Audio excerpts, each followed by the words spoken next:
The town of Coldwater, Colorado had a way of making people feel small. It wasn't the mountains, though the mountains certainly helped. Those blue-gray ridges that rose on the western horizon like something the earth had shoved up in a fit of irritation, indifferent to the settlers who'd planted themselves in the valley below. It wasn't the wind either, though the wind had opinions about everything and shared them constantly, rattling signboards and throwing grit into your eyes at every opportunity.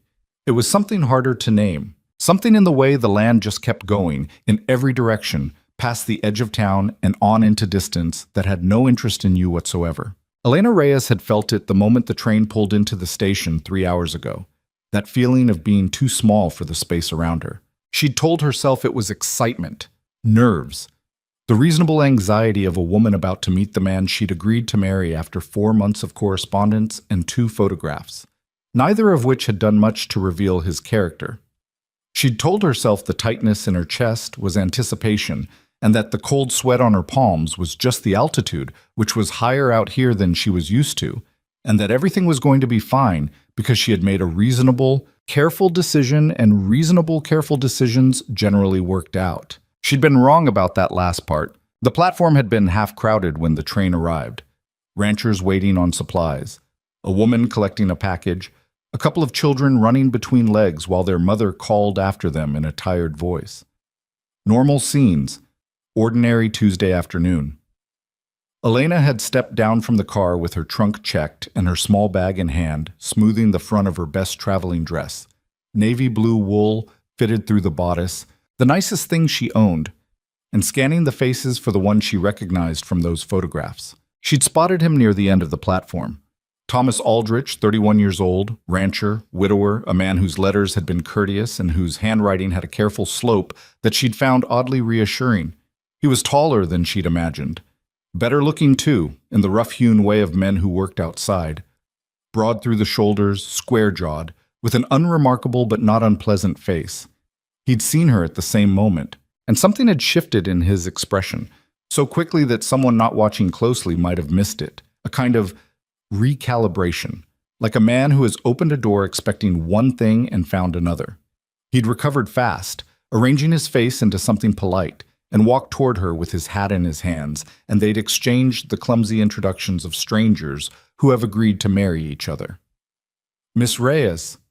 "Mr. Aldrich, it's a pleasure to—" "You didn't mention," he'd said, quietly enough that no one nearby could hear, "about your background." She'd gone still. "My background. Your mother's side."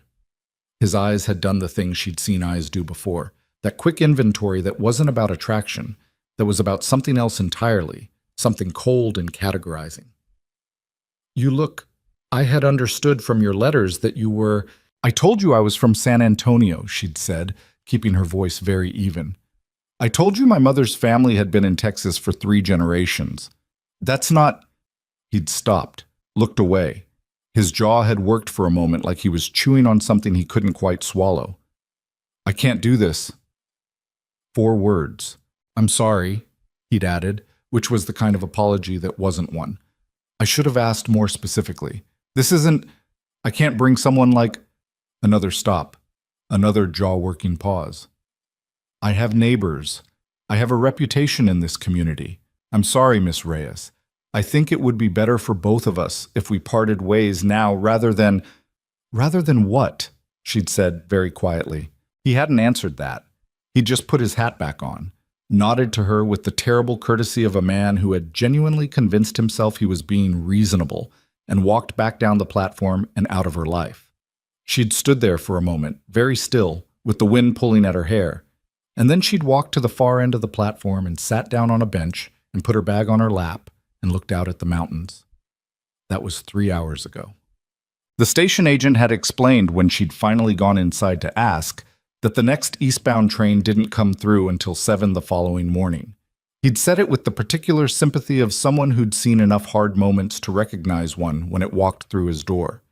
He'd offered her the use of the small waiting room inside, with its 2 wooden benches and a stove that he'd get someone to light before evening when the temperature dropped. She had $43 in change, enough to get home if she was careful, enough for a meal or two, though the word home had become complicated in the past few months. She'd given up her rented room in San Antonio when she'd packed for this trip, and the job at the seamstress's shop was probably filled by now, and her cousin Maria would let her stay for a while, but Maria's apartment was already crowded with 3 children and a husband who worked nights and came home short-tempered. None of that was catastrophic. People recovered from worse. Elena knew this. She'd recovered from worse herself, more than once, and she was not a woman who fell apart easily. Her mother had raised her better than that, had raised her with the particular toughness of someone who understood that the world offered certain people fewer second chances than it offered others, and that you had to be ready to make your own. She knew all of this. She believed all of this. She still felt like she'd been hollowed out with a spoon. She sat on the bench outside because she wasn't ready to go in yet, wasn't ready to be enclosed. The afternoon light was doing something complicated with the mountains, turning the snow on the high peaks gold at the edges, and under other circumstances she might have called it beautiful. She kept her hands folded in her lap and looked at the tracks and thought very deliberately about what she was going to do next. That was what you did. You didn't sit and feel sorry for yourself. You thought about next. She was still sitting there thinking about next when the girl appeared. Bam! Elena didn't notice her right away. The child had been there for a few minutes, apparently, sitting on the far end of the same bench with her feet dangling several inches off the ground, watching Elena with the unself-conscious directness that children had before they learned that staring was rude. She was maybe 7 or 8 years old. It was hard to say. Small for her age, with dark blonde hair and 2 untidy braids, and a dress that was clean but slightly too short in the hem, like she'd grown and no one had gotten around to letting it out. She had the look of a child who spent a lot of time outdoors. Tanned face, a faint scar above her left eyebrow that had the healed, smooth look of something old. Most notably, she was watching Elena with an expression of concentrated concern that was frankly startling on a face that young. "Are you all right?" the girl said. Elena looked at her. "I'm fine." "You don't look fine." "Thank you for your assessment." The girl considered this, tilting her head slightly. "That's what my pa says when he doesn't want to talk about something." "Smart man. He says it's polite for not fine."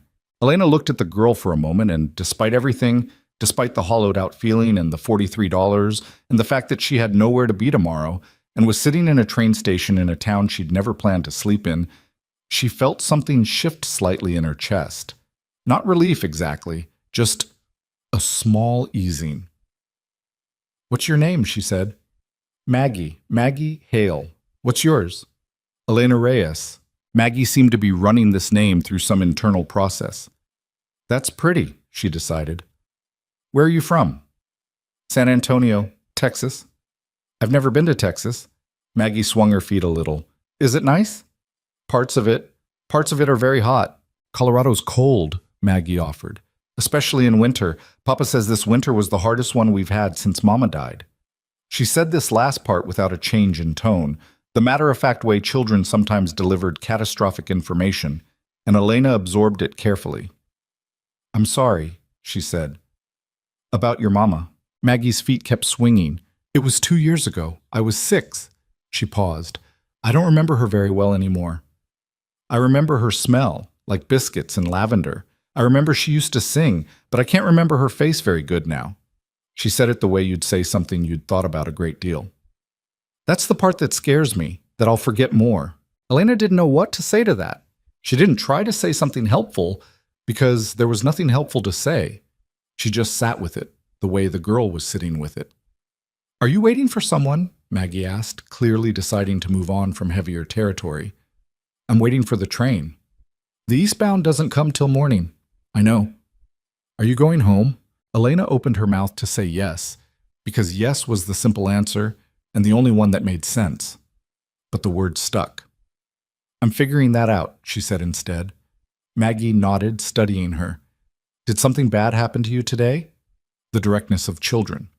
Elena had always found it either exhausting or clarifying, and right now, sitting on a bench in the fading Colorado afternoon, she found it clarifying. "Yes," she said.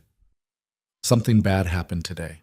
"I'm sorry," Maggie said, with a sincerity that was startling in its simplicity. No curiosity about what, no impulse to fix it, just acknowledgement. "That's real hard." It is, Elena agreed. They sat together for a while without talking. The wind moved through in one of its sporadic gusts, picking up a page of newspaper from somewhere and carrying it across the empty street. A dog appeared around the corner of the station, investigated something near the platform's edge, and wandered off again. The light was getting lower, the mountains going from gold edge to something deeper, more violet. "My papa's inside," Maggie said eventually. "He's talking to the station master about something. We came to pick up supplies, but the delivery was short, and he's upset about it." She paused. "He's not angry upset, just tired upset. There's a difference." "There is," Elena said. "He's tired a lot." Maggie looked at her feet. "We had a good farmhand, but he left in February, and Papa's been trying to do everything himself, and sometimes at dinner he just stares at his plate for a long time. I try to talk to him, so he doesn't do that too long, but sometimes I run out of things to say." Elena looked at this girl, 8 years old, running out of things to say to keep her father's grief at bay. "You're very grown up," she said. "Papa says that too." Maggie didn't sound particularly pleased about it. "I think it means I had to be." The man who came through the station door 10 minutes later was not what Elena was expecting, though she wasn't sure what she'd been expecting. The father built in the space of Maggie's description was a kind of vague figure, tired and grieving, carrying a loss too heavy for its shape to be fully clear. Caleb Hale was perhaps 35 or 6. Not a large man, but lean in the way of someone whose work didn't allow for anything else. Angular through the jaw, with hands that were visibly rough from across the distance of a train platform, and a quality of stillness about him that was either the stillness of a calm man or the stillness of an exhausted one. Elena couldn't tell which. He had Maggie's dark blonde coloring, or she had his. The same tan skin, the same slight squint from sun, though his eyes when he spotted his daughter and crossed toward her were a particular shade of gray that registered in Elena's attention, without her quite meaning to register it. He looked at Maggie first, in the automatic way of a parent checking that a child is exactly where she's supposed to be. Then he looked at Elena. "Maggie," he said, "I told you to stay inside." "I was inside," Maggie said reasonably, "and then I was outside. This is Elena. She's from Texas, and something bad happened to her today." Caleb looked from his daughter to Elena with an expression that managed to convey both apology and a kind of helpless resignation simultaneously. "I'm sorry about her," he said. "She's direct." "I noticed," Elena said. "It's all right." "I'm not sorry," Maggie said, with the confidence of someone who had never found directness to be a problem worth apologizing for. Caleb crouched down to his daughter's level. "Maggie, go get your coat from inside. It's getting cold." "My coat is already on." "Then go check on Rufus. Make sure he's still tied."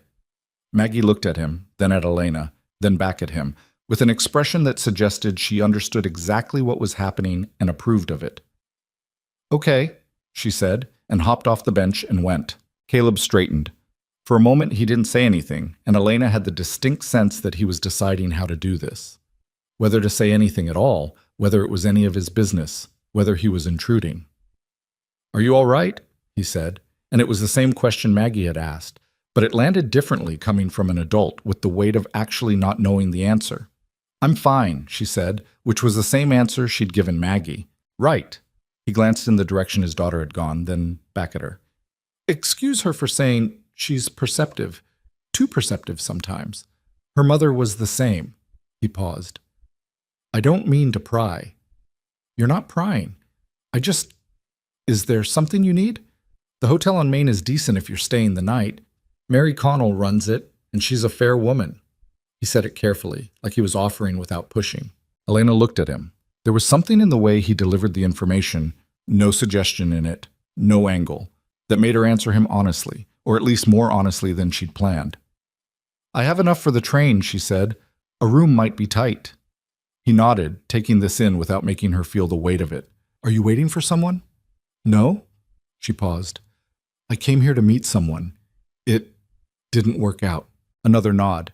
His face was quiet, not pressing. "I'm sorry to hear that." "Caleb Hale," he said, and put out his hand, which was exactly as calloused as she'd guessed. "Elena Reyes." They shook hands the way strangers did on frontiers, where formality had been worn down to something more practical. Then Maggie came back around the corner of the station, slightly windblown and without whatever pretense had sent her away, and positioned herself between them with the strategic placement of someone who has given a situation a great deal of thought in a short period of time. She wasn't sure afterward how the offer came up. It happened the way things sometimes did, gradually, and then all at once. Maggie asked if Elena was going to sleep in the station, which prompted Caleb to look at Elena in a way that asked the same question without asking it, which prompted Elena to say that she'd manage, which prompted Maggie to say, "But it gets very cold," in a tone of such factual certainty that it was hard to argue with, which led, through a series of small conversational steps that she couldn't fully reconstruct, to Caleb saying, very quietly and carefully, "I could use someone at the ranch." Elena went still. I want to be clear," he said, and he was looking somewhere slightly to the right of her face, which she thought was perhaps because making the offer while looking directly at her was harder. "It's not charity. I genuinely need the help. We're coming into the season, and I lost my farmhand in February. Maggie's managing the house as best she can, but she's 8, and she shouldn't—" He stopped, cleared his throat. "Cook, mostly. Helping around the house, mending, whatever needs doing. The work is real, and I pay fair. You'd have your own room in the house." Elena sat with this for a moment. The rational part of her, the part that had survived on its own in San Antonio for 6 years, that had learned to assess situations clearly and not let desperation make decisions for her, ticked through the variables. A man she'd met 40 minutes ago in a train station, a child who had decided in roughly 10 minutes that Elena was someone she wanted to have around. A ranch somewhere outside a town she'd been in for less than a day. "Why?" she said. He looked at her directly now. "Because Maggie's right that it gets cold in there at night, and the eastbound doesn't come till morning, and you look like someone who's had an extremely hard day and could use a meal that isn't from the station canteen." He paused. "And because I need someone, and you need a situation, and sometimes those things work out." She considered him. He had, she thought, a face that was difficult to read lies in, not because it was closed off, but because it didn't seem to have the infrastructure for anything complicated. What she saw in it was exactly what she'd heard in his voice: exhaustion, practicality, and underneath both a kind of careful honesty that she'd learned to recognize and value. "I'd need to see the room first," she said. Something in his expression eased, almost imperceptibly. "That's fair. And I want to know what fair pay means in actual numbers." The corner of his mouth did something that wasn't quite a smile. "Also fair." He named a number. It was in fact fair. Not generous, but genuine, which was worth more. Maggie, who had been standing between them vibrating with a barely contained something, let out a breath that she'd been clearly holding for the past several minutes. "You're going to come?" she said. "I'm going to look," Elena said carefully. "That's the same thing," Maggie said. "Maggie," Caleb started. "I'm just saying what's true, Shad." The Hale Ranch was 4 miles outside Coldwater, along a road that was more suggestion than reality in places. 2 ruts in the earth that the wagon followed by memory more than visibility, winding around outcroppings and through a shallow creek crossing that the horses managed without enthusiasm and the wagon managed with a lurch that sent Elena grabbing for the sideboard. "Sorry," Caleb said. "That's worse after rain." "It's fine." Maggie was wedged between them on the bench, talking in the way of someone who had decided that if she talked continuously, there would be no awkward silences, and therefore everything would proceed as she wanted. She covered the names of both horses, Bell and Congressman, the latter because he was stubborn and expensive, the general state of the property, fine mostly, except the northwest fence which Papa had been meaning to fix for 3 weeks, the contents of the root cellar, depleted, they'd had a hard winter, and a comprehensive account of a cat named Percy, who appeared to have both extraordinary courage and poor decision-making skills. "She fights dogs," Maggie said gravely. "Big ones. Doesn't win, mostly, but she never stops." "Admirable," Elena said. "Papa says she's a menace." Maggie looked at her father. "He also makes sure she's inside before a storm." Caleb kept his eyes on the road. "She's useful for mice." "He named her," Maggie said to Elena, in a conspiratorial tone that was much louder than she intended. "I named her after the prior owner," Caleb said. 4 reasons. Elena looked at the side of his face. He had, she decided, the manner of a man who had been funny once and still had access to it on occasion, but didn't always have the energy. The house appeared around a bend in the road, and Elena's first impression was not of beauty or ruin, but of realness. A 2-story structure that had clearly been built in stages. The addition slightly mismatched in wood and angle, with a porch that had a chair on it and a railing that listed slightly to the left. Behind it, a barn, a smaller outbuilding, a corral with 3 horses in it. Fields beyond that, still brown with the end of winter, just beginning to show the first suggestions of returning green. Mountains behind everything, close enough here that you could see individual trees on the lower slopes. It was the kind of place that had been built by someone with more intention than resource. The kind that showed the marks of work, constant work, the daily maintenance of something that would slide sideways without it. "It's not much," Caleb said, because she'd been quiet too long. "It's solid," she said, which was what she actually thought. He looked at her, briefly, with an expression she couldn't quite interpret. Then he pulled the wagon up and they climbed down, and Maggie jumped off the side before either adult could object and hit the ground running toward the barn, shouting something about Percy. The room was at the end of the hall on the 2nd floor, small and simply furnished. A narrow bed, a washstand, a chest of drawers with a slightly warped top drawer, a window that looked out over the eastern field. Someone had put curtains up at some point. They were faded blue cotton, clean, carefully pressed despite their age. She knew later that those curtains were Margaret Hale's, that she'd made them in the first year of her marriage, had hung them herself. Elena didn't know this when she stood in the doorway of the room, and Caleb didn't tell her. He just stood back and let her look. She looked at the room. The mountains were visible from the window.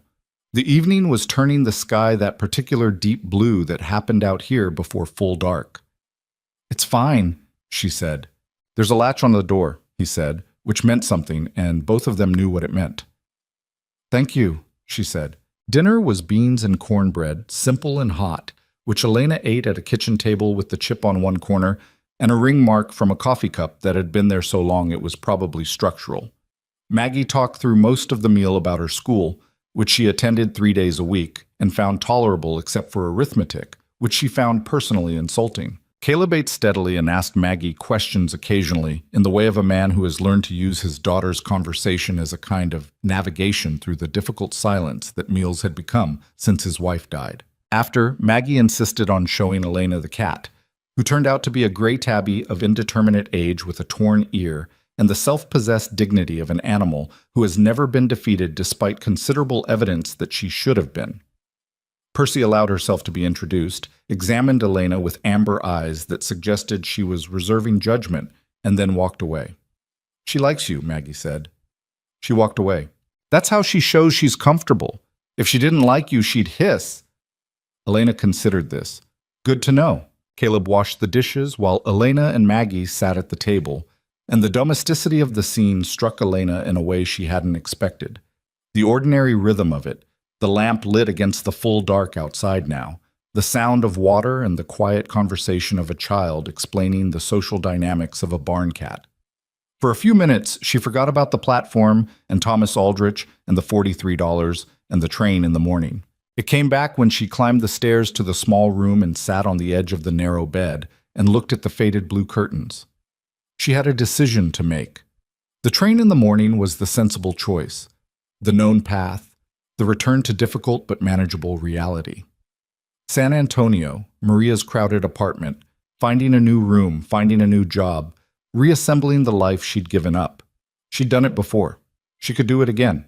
The alternative was a ranch she'd seen for 1 hour, belonging to a man she'd known for 1 afternoon, with a child who had decided, in the comprehensive, heart-first way of children, that Elena was someone she wanted to keep. She told herself she'd decide in the morning. She lay down, still in her dress, meaning to think it through carefully and systematically. She was asleep before she'd gotten through the first argument. She was up before either of them. Old habit. She'd always risen early, a remnant of years working for women who needed their breakfast ready before the day properly started. She found the kitchen by memory in the gray pre-dawn light and started the stove, found coffee and made it, found cornmeal and started a pot of porridge, because there were eggs too. But she didn't know where anything else was well enough to make more yet. Caleb came down just as the coffee was ready, stopped in the kitchen doorway, and looked at her for a moment with an expression she couldn't read in the early light. "I didn't," he started. "I know," she said. "Do you take it black?" He sat down at the table and wrapped his hands around the cup and didn't say anything for a little while, just drank. Outside, the darkness was beginning to separate into pre-dawn gray, and the shapes of the barn and corral were appearing in the blue light. "The train," he said finally. "I know when it leaves," she said. I'm not trying to... "I know what you're not trying to do." She stirred the porridge. "I've been thinking about it." He waited. "You said you pay fair," she said. "You named a number. I want to make sure I understand the situation correctly. What I'm saying yes to, if I say yes." He was quiet for a moment. She could feel him choosing words. "Cook and keep house, mostly," he said. "Help in the kitchen garden come planting time. There's mending and laundry. Maggie needs someone. I don't mean that as a burden. I mean she needs someone who has more time than I do right now. I'm out before dawn most days, and I don't always make it in for dinner." He paused. "I'd want to be straight with you about what this is. It's work. It's hard work on some days. It's not. I don't have any expectations beyond that. And I'll understand if you decide it's not for you." She turned from the stove. He was looking at his coffee. "I'll try it for a month," she said. "If it doesn't suit me, I'll let you know with enough notice to make other arrangements." He looked up. "That's fair." "One more thing," she said. "Okay." "Maggie." She met his eyes directly. "She's going to get attached. I'm telling you up front so we understand each other. If I leave, it'll be hard for her. That's not something I take lightly." Something crossed his face. Complicated, private. The expression of a father who knew exactly what she meant because he'd already watched his daughter grieve and didn't want to again. "I know," he said quietly. "As long as we both understand it." He nodded. She turned back to the stove. Outside, the light was coming. The eastbound train would leave Coldwater Station at 7 in the morning, and she would not be on it. And she was not sure yet whether she had made a wise decision or a desperate one, or something else entirely. Something without a clean name. Something that happened when you had nothing left to lose and someone unexpected handed you an alternative. From upstairs came the sound of small feet hitting the floor, and a moment later Maggie's voice calling down, "Is someone making coffee? Did Elena stay? Papa, did she stay?" Caleb looked at Elena with an expression that was still complicated, still guarded, but had something in it, small, careful, like something just beginning, that hadn't been there the night before. She took 2 bowls down from the shelf and began to serve the porridge. The morning came in through the kitchen window, pale gold and tentative, like it was testing whether it was welcome. It was. The first week was the hardest, not because the work was beyond her. Elena had worked since she was 15, first in her aunt's kitchen and then in the seamstress shop, and then in various households in San Antonio, where being capable and invisible was more or less the entire job description. She knew how to cook for more people than she was cooking for. She knew how to make a house function on limited resources. These things weren't the problem. The problem was that she'd arrived as a stranger, and the house hadn't adjusted to her yet, and she hadn't adjusted to it. And the particular friction of those first days was something you just had to work through rather than around. The kitchen had its own logic. The heavy skillet that hung to the left of the stove, the way the oven ran hot on the right side, the shelf arrangement that Caleb had never consciously organized but would notice if disturbed. She learned these things by trial and error. She burned the first batch of biscuits on Tuesday morning and stood looking at them in the pan with a feeling she refused to call discouragement. "They're not that bad," Maggie said helpfully, examining one. "They are, in fact, that bad. Percy would eat them. Percy eats shoe leather if it's left unattended." Maggie considered this. True, but still. She made another batch. Those came out right, and she made a note about the oven's right side and moved on. The days had their own rhythm, which she began to understand piece by piece. Caleb was up before the sun. She'd hear his boots on the stairs, the particular quiet of a man trying not to wake the house, and then the creak of the back door and then silence again. He was out in the fields or the barn most of the morning, came in briefly around midday for whatever she'd left on the back of the stove, went out again, came back before dark. Some evenings he was too tired to talk and sat at the table with his coffee and stared at whatever middle distance tired men stared at. And Elena had learned by the end of the first week not to try to fill that silence, because it wasn't her silence to fill. Maggie went to school on Mondays, Wednesdays, and Fridays, riding a small brown horse named Biscuit, with the confidence of someone who had never considered that falling off was a real possibility. The days she was home, she followed Elena around the kitchen and the yard with the persistent companionship of a child who had spent too much time alone and was recalibrating to having someone around. She talked constantly about school, about Percy's latest territorial dispute with a neighboring barn cat, about the family 2 properties over who had twin boys that Maggie found both interesting and exhausting, about her mother in small ways that she seemed to offer like careful gifts, testing whether Elena would receive them. Mama used to hang the washing on the east line, she said one morning, watching Elena string the week's laundry. She said it got more sun. Elena looked at the line she'd strung on the west side, then at the east line, still standing but not in use. She was right, she said. I'll use that one from now on. Maggie nodded, satisfied. Something settled in her face. It was never a big thing. It was always small ones. The work was hard in the way that work was hard when there was simply a lot of it. Not any single task that was impossible, but the accumulation of them, the unending nature of maintaining a household and land that had been understaffed for going on 2 years. The kitchen garden was in worse shape than she'd expected. The beds needed turning, and the soil was compacted in places, and whoever had been tending it, sporadically from the evidence, had let the weeding go longer than was ideal. She started on it in the afternoons when the kitchen was clean and Maggie was doing her schoolwork at the table, going out with a fork, and her sleeves rolled up and working until the light went. She found Caleb there one evening when she'd come out later than she meant to, the last of the light almost gone, still forking up a bed in the northwest corner where the soil was thickest. You don't have to do that today, he said. He was leaning on the fence rail at the garden's edge. I know. It'll keep till morning. I know that too. She didn't stop. I like the quiet after Maggie's in bed. He didn't say anything for a moment. Then, she's been different this week. Elena paused, looked over at him. Different how? Easier. He looked out at the darkening field beyond. She's a good kid. She's not difficult, but she carries things. She's been carrying things since her mother died that an 8-year-old shouldn't have to carry. This week she's been lighter. I don't know how else to put it. Elena didn't respond right away. She set down the fork, brushed her hands on her apron. She told me about the curtains in my room, she said, that her mother made them. Caleb was quiet for a moment.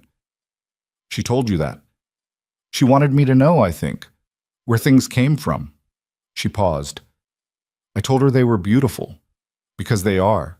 He was looking at her now, and the expression on his face was one she'd come to recognize as something he didn't have full control over, something that broke through his careful, maintained composure in small ways when he wasn't expecting it.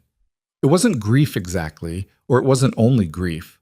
It was something more complicated, the expression of a man encountering a kindness he hadn't braced for. Thank you, he said. It was quiet and simple, and she believed it. Go to bed, she said, turning back to the garden. You've been up since 4. He made a sound that wasn't quite a laugh, but was adjacent to one. Yes, ma'am, he said, and she heard him push off the fence rail and go. Cheers, son. The second week, things shifted. Not dramatically. Nothing on the Hale Ranch happened dramatically, which she was coming to understand was part of its character, the daily small adjustments that added up over time. But something in the household eased. The particular careful politeness of strangers sharing space began to loosen at the edges, and a different kind of comfort, less formal, more real, started to replace it. It started with the incident of the broken pump. She'd gone out on a Thursday morning to fill the kitchen water basin and found the pump handle loose in a way it hadn't been the day before. Not broken through, but about to be clearly, the bolt at the base of the handle worked loose and one good pull from snapping. She propped it carefully and went to find Caleb in the barn. He was rehanging a gate that had been giving him trouble, and when she explained the pump, he put the gatework down without comment and went to look at it, crouching down to examine the fitting and she crouched beside him because it was her pump too, in the sense that she used it every hour of the day, and she wanted to know what she was looking at. "Can you hold it steady while I work the fitting?" he said. Yes. They worked on it for 20 minutes, shoulder to shoulder in the cold morning, him threading the bolt back and resetting the fitting, and her holding the handle at the angle he needed while her knees ached on the cold ground. It was not a conversation, not really. It was just work, the particular silent coordination of two people doing something that required both of them, and when it was done and the handle was solid and she pumped it twice to test it and water came out clean and steady, he sat back on his heels and looked at the pump with the weary satisfaction of someone who has one fewer thing to worry about. "Thank you," he said. "You did the actual work. You held it right. That's the part I couldn't do alone." She looked at him. He was still looking at the pump. There was grease on the knuckles of his right hand and a smear of it on his jawline where he'd rubbed his face at some point without thinking, and he looked, she thought, like someone who was doing his genuine best with insufficient time and resources and was very tired but was not going to stop. "You've been managing this yourself for a year?" she said. "Roughly. Everything. I had a man through in the fall for the harvest, but otherwise." He shrugged, the shrug of someone who has stopped expecting sympathy about a situation and has just absorbed it as the shape of their life. "You do what's in front of you." She thought about saying something about how that wasn't sustainable, how he was running on fumes and it showed, how no one person could maintain a property this size and raise a child and run a household all at once without something giving way eventually. She didn't say any of it, because he knew all of it, and saying it wouldn't help. "The northwest fence," she said instead. "Maggie mentioned it." He blinked. The shift surprised him slightly. "What about it?" "She said you've been meaning to fix it for 3 weeks. "I have been meaning to fix it for 3 weeks. "Show me how the fencing works," she said. "Not the heavy digging, but the wire. Show me how to do the wire, and I can take sections of it while you're on the other side of the property." He looked at her with an expression that was somewhere between surprised and uncertain. "I know it's not the original arrangement," she said. "I'm offering." He studied her for a moment. She met the look without flinching, because she was not a woman who flinched from being looked at directly, even when the look was complicated. "All right," he said. "Saturday morning, I'll show you the fence." She stood up, dusted off her skirt. "Good." She went back to the kitchen. Behind her, she heard him sit there another moment, the creak of his boot on the ground, before he got up and went back to the gate. Saturday's fence lesson turned into most of the morning, which surprised neither of them by the end of it. Caleb was a practical teacher, not patient in the way of someone who was enjoying it, but patient in the way of someone who understood that the time spent explaining correctly now would save more time later. He showed her how to work the wire without it springing back, how to test tension, what to look for in a post that was starting to shift, what could wait and what couldn't. Maggie supervised from a safe distance, perched on the fence rail they weren't currently working on, offering periodic commentary. "You're doing it wrong," she told Elena at one point. "Maggie," Caleb said, "I'm not trying to be mean. I just watched Papa do it 100 times, and that's not—" "Come show me," Elena said. Maggie blinked, seemed not to have expected this. She climbed off the fence rail and came over and demonstrated, with the gravity of a small expert, exactly how the wire wrap should go. She was, Elena noticed, entirely correct. "How do you know that?" Elena asked. "Mama showed me," said simply, without fuss. "She used to come out and help with fence. Papa didn't know that was weird until someone at church told him." A pause. "He still doesn't think it's weird." Caleb, who had been listening to this while examining a post, said nothing, but the set of his shoulders did something. "It's not weird," Elena said. "Fence needs to work. Doesn't care who fixes it." Maggie nodded firmly, vindicated, and went back to her supervisory rail. They finished the northwest section by midday. Not all of it. There was more to do, but a good portion of it, and Elena's hands were sore from the wire, and there was a small cut on her right palm that she'd wrapped with a piece of cloth and was ignoring with moderate success. They walked back toward the house in the noon sun, the three of them in a loose line, Maggie in the middle swinging her arms, and there was something about the scene that Elena didn't look at directly because she wasn't sure she was ready to look at it directly. "I'll do lunch," she said when they reached the kitchen door. "You don't have to—" Caleb? She looked at him. I'm the cook. I'll do lunch. He stopped. There was something in the way she'd said his name. She hadn't even noticed until it was out, the first time she'd used it without thinking, that made a small silence. He noticed it too. She could tell by the slight shift in his expression, something flickering across it before he got it back under control. All right, he said. Thank you. She went inside, stood at the sink for a moment, looking out the window at the field, before she turned to start the meal. It was Maggie, inevitably, who pushed things forward. Or rather, it was Maggie who said the thing that had been sitting in the air of the household for 2 weeks without being named. They were at dinner on a Wednesday evening in early April, 3 weeks into Elena's stay.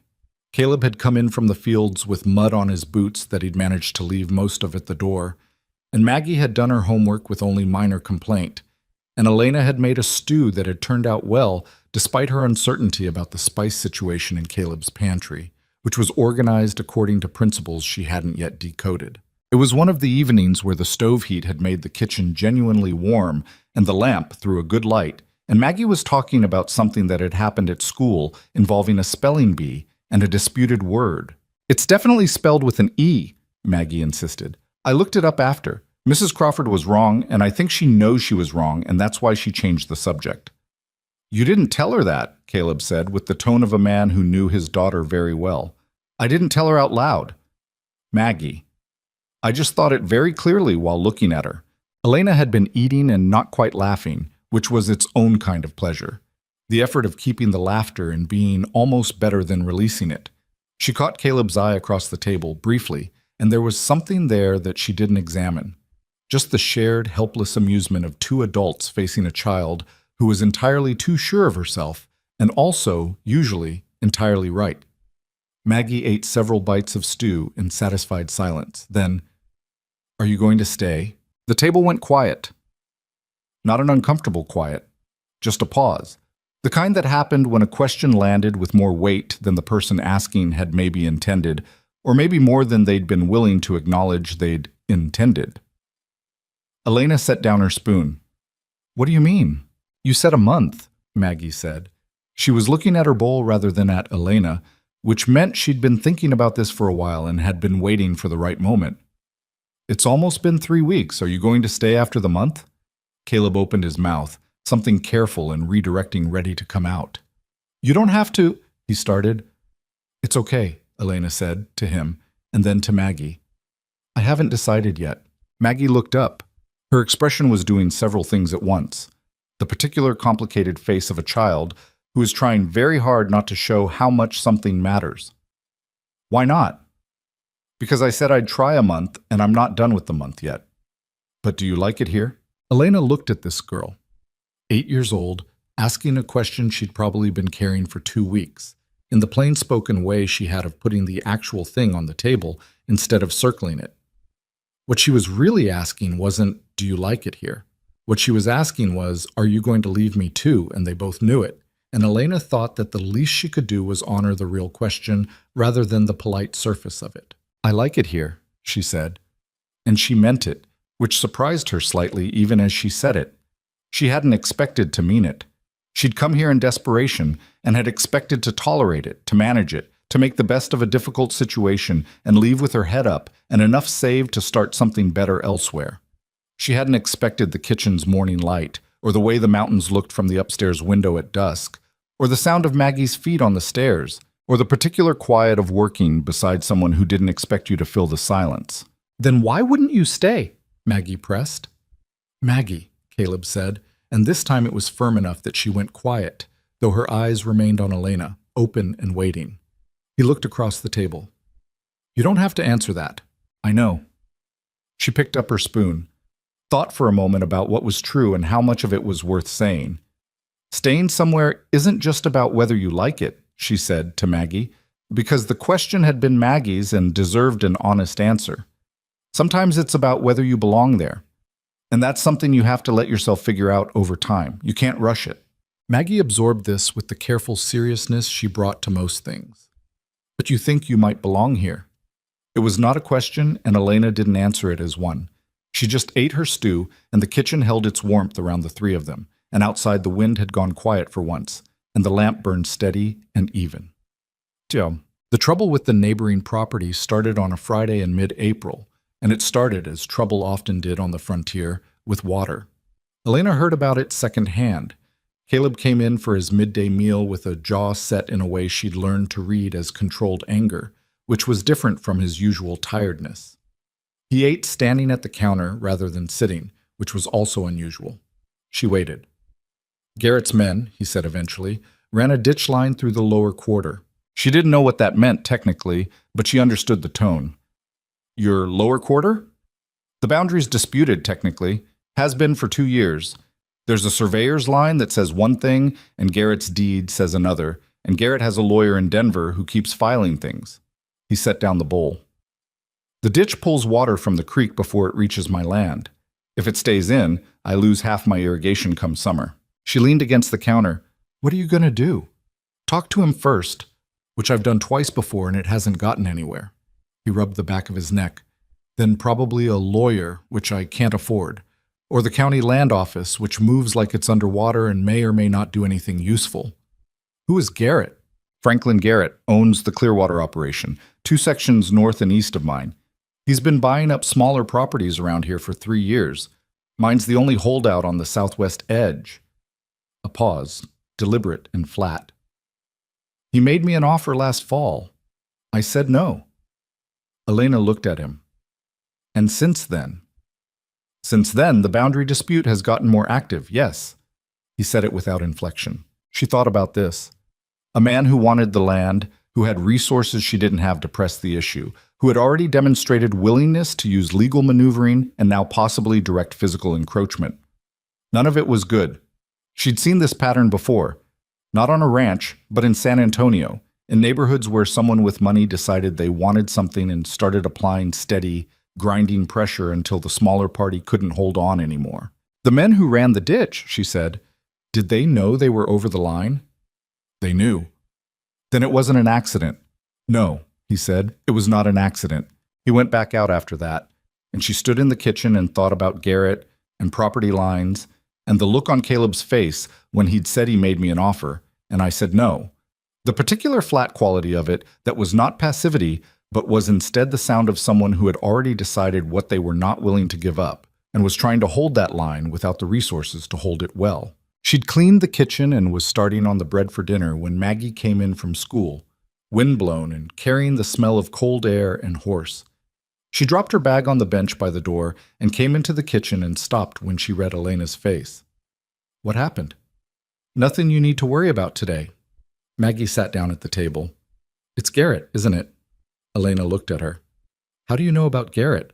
I'm 8, not deaf. She folded her hands on the table with the composure of a much older person. He wants our land. Your papa's handling it.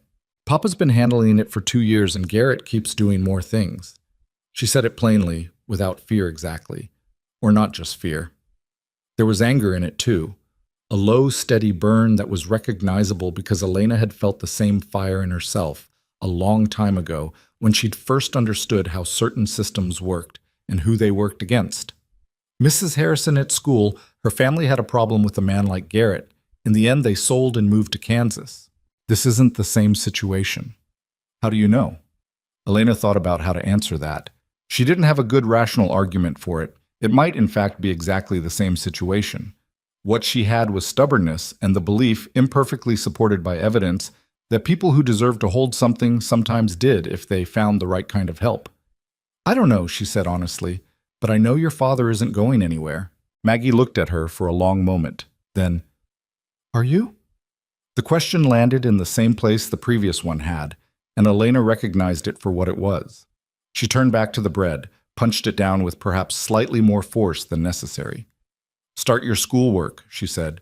Dinner's in 2 hours. Maggie was quiet for a moment behind her. Then Elena heard the soft scrape of books being pulled from the bag and the pencil on paper, and the ordinary domestic sound of a child doing homework at the kitchen table while someone else cooked, and the kitchen held them both without requiring either of them to say more than they were ready to say. She found the documents on a Thursday evening, 3 days later. She hadn't been snooping. She wanted that to be clear to herself. She'd been cleaning the small room off the kitchen that had been functioning as a general catch-all, a room that had clearly once been a study, or at least the beginning of one, and she'd been straightening the shelf that held what few books the house possessed when a folder had slid out from between two volumes and fallen open on the floor. Legal papers. Survey maps. A deed with notations. Letters from a lawyer in Denver whose letterhead said Garrett, Moss, and Fielding, and whose correspondence was pleasant in tone and entirely predatory in content. She picked them up carefully and looked at them with more attention than she'd intended. She didn't know land law. She didn't know survey conventions. But she knew document structure. She'd worked 3 years for a woman who managed properties and had processed enough paperwork to recognize when a legal argument was being built, when someone was establishing a paper trail. What she was reading was a paper trail, carefully constructed, patient, pointing in one direction. She put the folder back where it had come from, between the two books, exactly as it had been. She went to bed that night and lay looking at the ceiling and thought about resources and patience and what it meant to push back against someone who had more of both. She didn't have an answer, but she felt lying there in the dark room with the faded blue curtains and the mountains invisible now beyond the glass, that the answer was something she wanted to help find.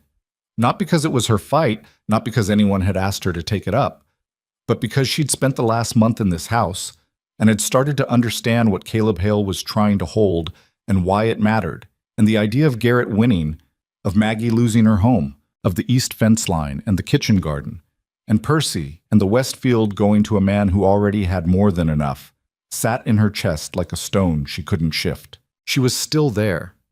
That was something. She was still there at the end of the month she'd promised, and she hadn't left, and if she was honest, if she went all the way down to the bottom of it and was honest, she wasn't planning to leave. That realization arrived with a quiet that surprised her. Not dramatic, not resolved or triumphant, just there, the way facts arrived when you stopped arguing with them. She heard Caleb's steps on the stairs, his particular cadence, which she knew now as well as she knew the sound of the stove and the creak of the third porch step. He paused outside her door for a moment, which he did sometimes, briefly, the way someone paused to check that things were all right before moving on. Then the sound of his door closing down the hall. She closed her eyes. Outside, the wind had picked up again, and somewhere in the darkness the horses moved in the corral, and Percy was probably starting some argument she would eventually lose and refuse to acknowledge losing, and the house stood in the Colorado dark holding its small lights and its small lives, and the stubborn fact of itself against whatever came next. The month ended on a Tuesday, and neither of them mentioned it. Elena noticed the date. She'd been keeping quiet track of it the way you kept track of things you weren't sure how to handle. And she woke that morning and made coffee and started breakfast and went about the day exactly as she had every other day. And Caleb came down and drank his coffee and went out. And Maggie came down and ate and argued about her hair for 10 minutes before school. And the day proceeded as days on the ranch proceeded, without ceremony or announcement. She was still there at the end of it. She was still there at the end of the week after that. No formal agreement was renegotiated. No conversation happened where the new terms were laid out. It just continued. She stayed, and it was understood that she was staying, and the life of the household absorbed this fact the way it absorbed most things, practically, without fuss, moving on to the next item of business. What changed in those weeks after the month's end was something harder to name. It wasn't dramatic. It was the accumulation of small things, the way that time and proximity and shared work gradually eroded the careful distance that strangers maintained with each other out of politeness and self-protection. She knew how Caleb took his coffee now, and she knew what it meant when he went quiet at dinner, and she knew the 3 topics that made Maggie capable of talking for 45 minutes without stopping. Percy, the ongoing spelling dispute with Mrs. Crawford, and a book series about a girl detective that she'd borrowed from the school library and treated as classified intelligence. Elena knew the way the kitchen smelled before rain, and the sound the northwest fence made when the wind hit it a certain way, and where Caleb kept the extra lamp oil, and which floorboard on the landing would wake Maggie if you stepped on it wrong at night. She knew the shape of this place. That was the change. She knew it the way you knew something you'd stopped being a guest in. And something in that knowing frightened her, if she was honest, because knowing a place was not the same as belonging to it, and she'd made the mistake before of confusing the two. Tit. It was Caleb who brought up Garrett again, and he brought him up on a Saturday morning in late April when the light was still pale and the coffee was fresh, and Elena was the only other person awake, which she'd come to understand was when he said most of the things he actually meant to say. Maggie's presence, beloved and constant as it was, had a way of redirecting conversations before they reached their harder centers. He came down and poured his coffee and stood at the counter and looked out the window at the field for long enough that she knew something was working in him before he said anything. "Garrett sent a man yesterday," he said, "while you and Maggie were in town." She'd taken Maggie into Coldwater for supplies Thursday afternoon, which she'd been doing every 2 weeks as part of the household routine now. It gave Caleb uninterrupted work time and gave Maggie the social engagement she needed, and gave Elena the particular satisfaction of being trusted with the wagon and the list and the spending money, which was a practical trust that she valued more than the sentimental kind. "What kind of man?" she said. "A lawyer type. Not from Denver, from Pueblo, different firm. Said he was representing a land partnership, and they were making a new offer on the property." Caleb turned his coffee cup in his hands, not drinking. Number was higher than the last one. How much higher? He said a figure. She turned it over in her head against what she'd come to understand about the property, the acreage, the water rights, the location, and recognized that it was a significant offer and that it was almost certainly not fair value. The kind of number that looked large until you understood what you were actually selling. "You said no," she said. "I said I'd think about it." She looked at him sharply. He wasn't looking at her. "Which you didn't mean," she said carefully. "Which I didn't mean." He set down the cup. "But I needed him to leave without a hard no, because a hard no right now—" He stopped. His jaw worked. "The ditch line is still there. The legal situation is still unresolved. If I push back too hard right now, before I have anything solid, he'll find another way to make things difficult, and I'm stretched thin, Elena." She absorbed the use of her name without showing that she'd absorbed it. He'd started using it without thinking somewhere in the second week, the same way she'd used his, and neither of them had commented on it. "What did the document say?" she said. "The ones in the study." He went still, then turned to look at her. Not angry. She saw him consider it and choose not to be, which she thought said something about him. "You looked at them. They fell. I put them back exactly as they were." She met his gaze. "I'm not apologizing for reading them. They fell out and I picked them up and I read them because I wanted to understand what you're dealing with. If that's a problem, It's not a problem," he said, and he said it fast enough that she believed him. He turned back to the window. "What did you understand from them?" "That Garrett's been building a legal argument for 2 years, that his lawyers have been establishing a paper trail around the survey discrepancy, and they're patient about it.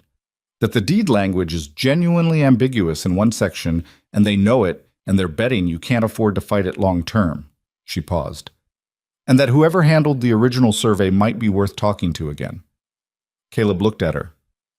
"The original surveyor. The one who made the 1871 marks.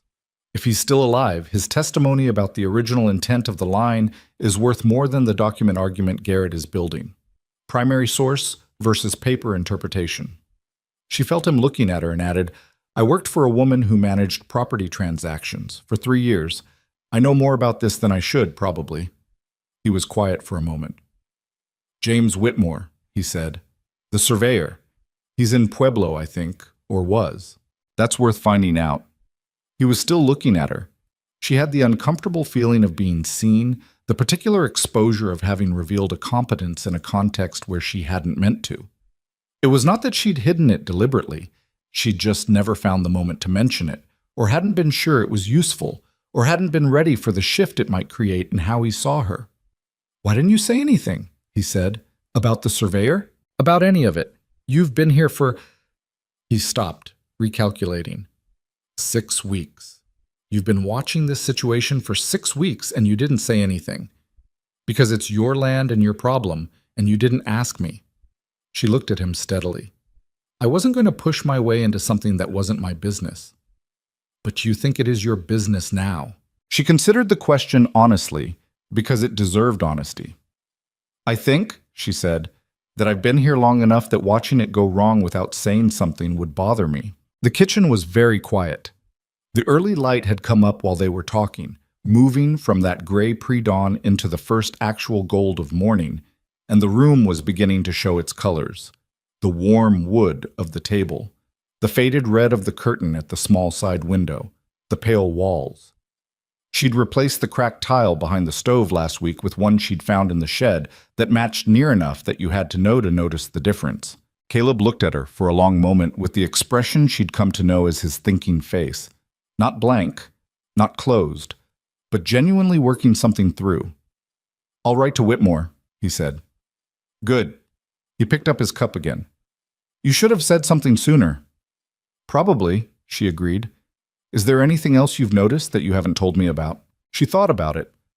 "The gutter on the barn's east side is going to fail before winter if it doesn't get reattached. And someone needs to look at the seam on the root cellar door. Water's getting in at the bottom corner, and it'll rot the frame if it goes another season." He blinked. Then, "Anything else?" "The well bucket rope is more worn than you think. I'd replace it before summer."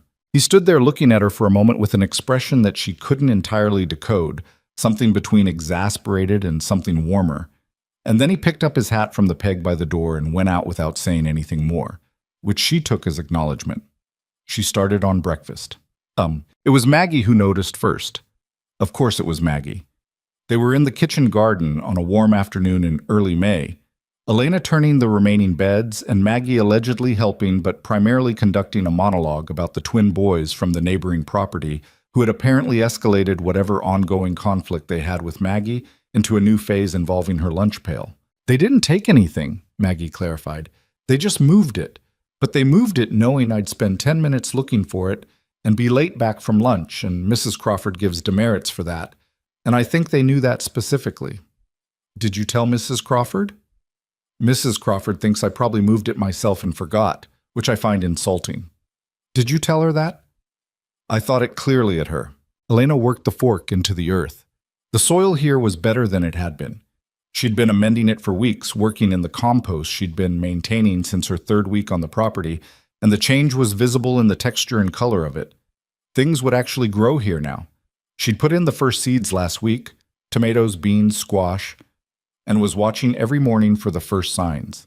"Mrs. Crawford needs to start believing you more," Maggie said, from where she was crouched examining something in the newly turned earth.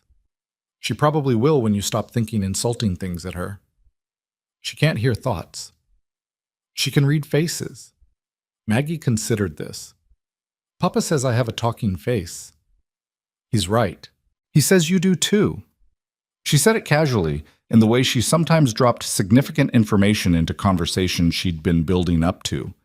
"He said you have a face that tells the truth before your words catch up." Elena kept working the fork. "Did he?" "He said it to Mr. Dawes when they were talking by the barn last week. I wasn't supposed to be listening, but the window was open." "Mr. Dawes from the hardware?" Elena had met Dawes twice, a solid, quiet man in his 50s who seemed to be one of the few people in Coldwater that Caleb talked to without his guard up.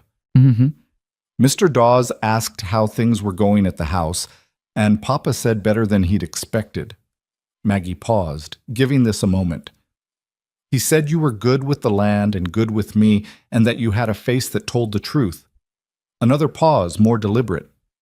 "And Mr. Dawes said sounds like she's become part of the place, and Papa didn't say anything. But he didn't say it wasn't true either."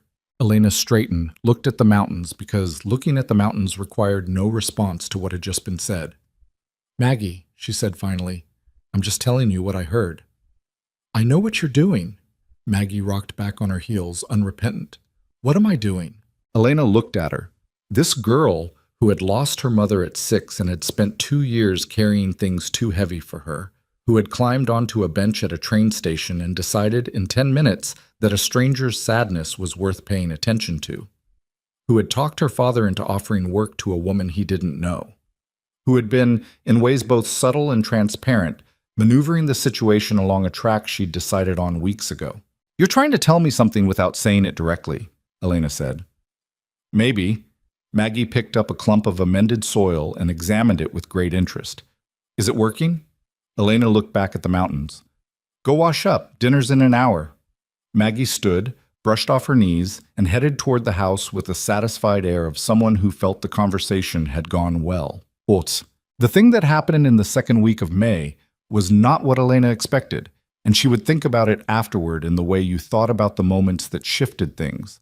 Not the dramatic moments, but the ordinary ones that turned out to matter.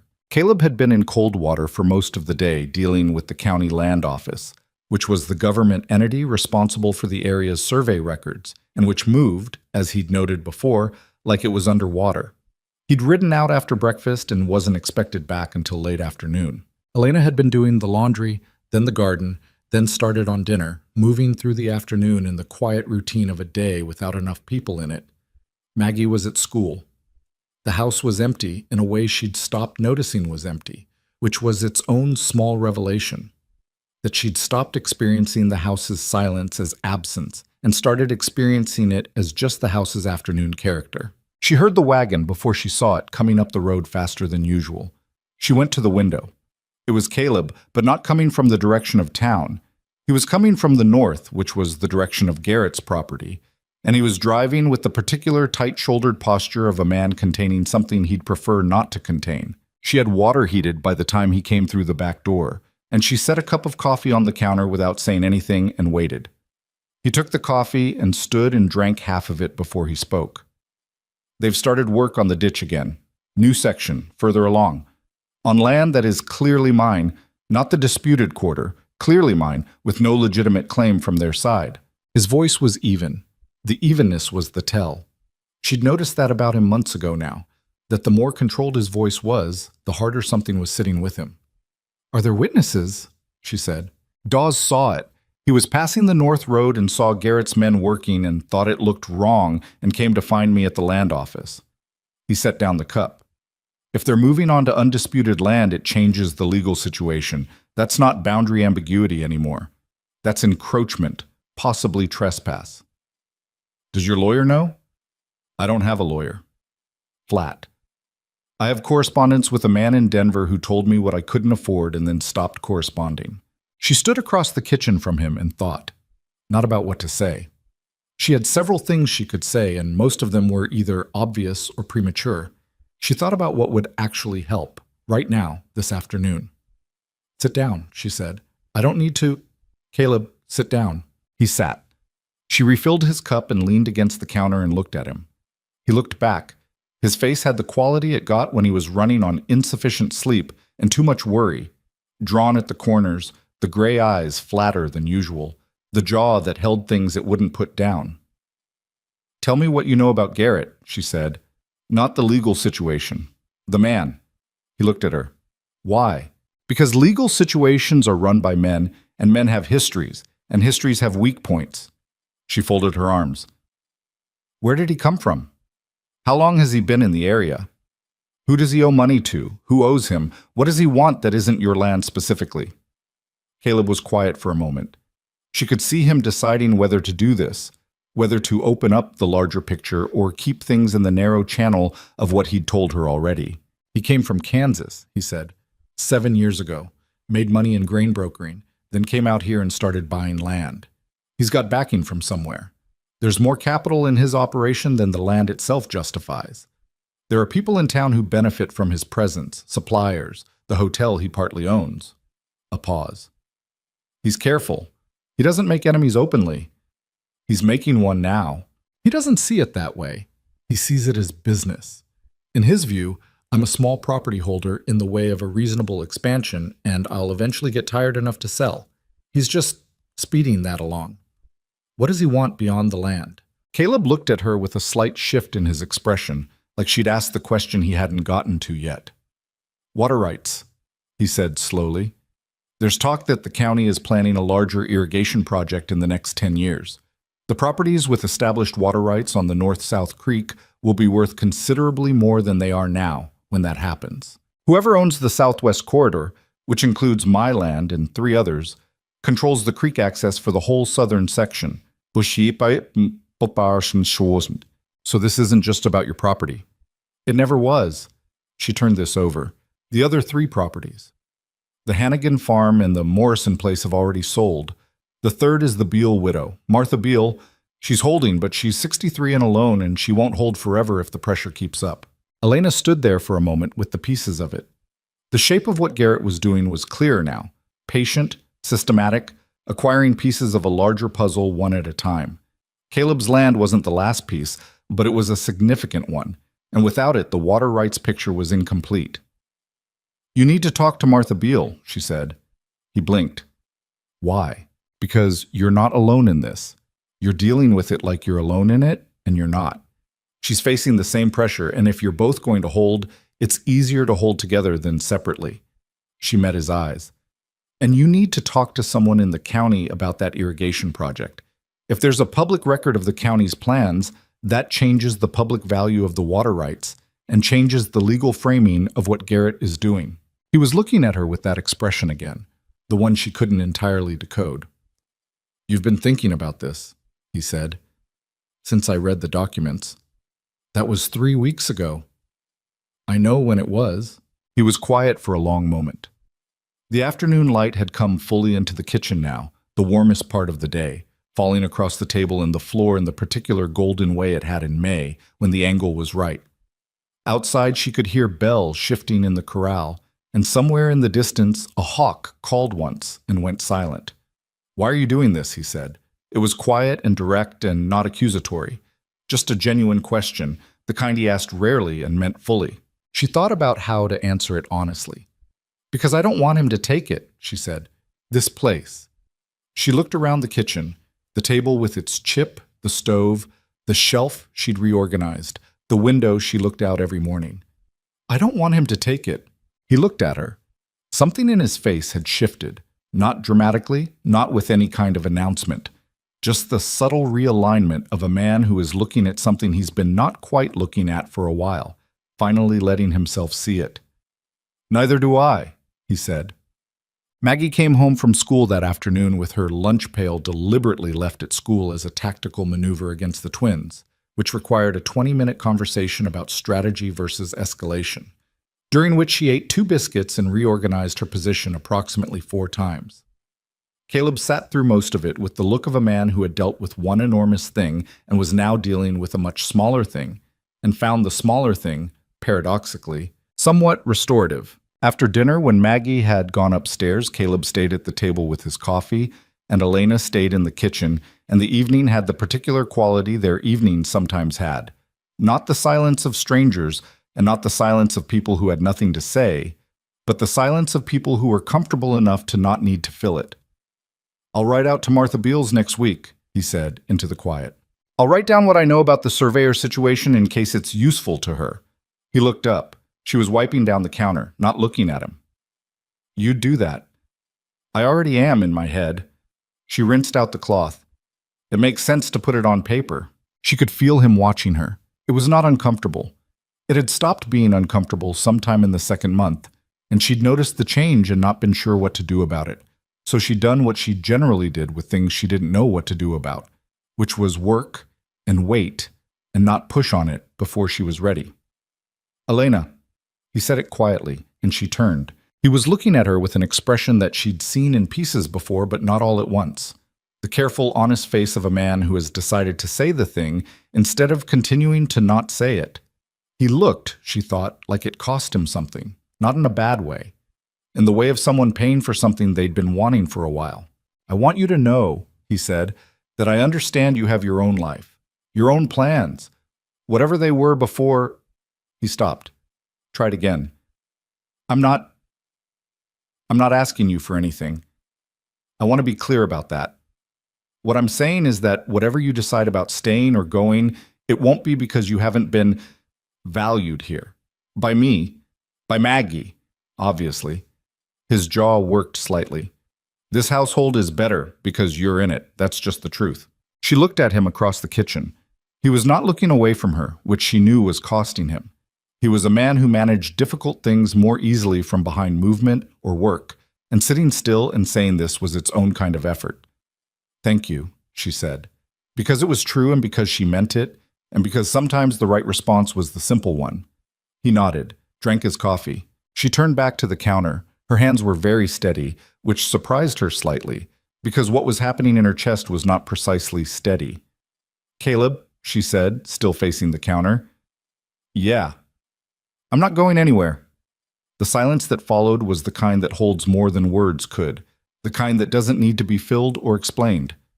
She heard him set down his cup. She heard him exhale slowly, like something he'd been holding had been allowed to rest.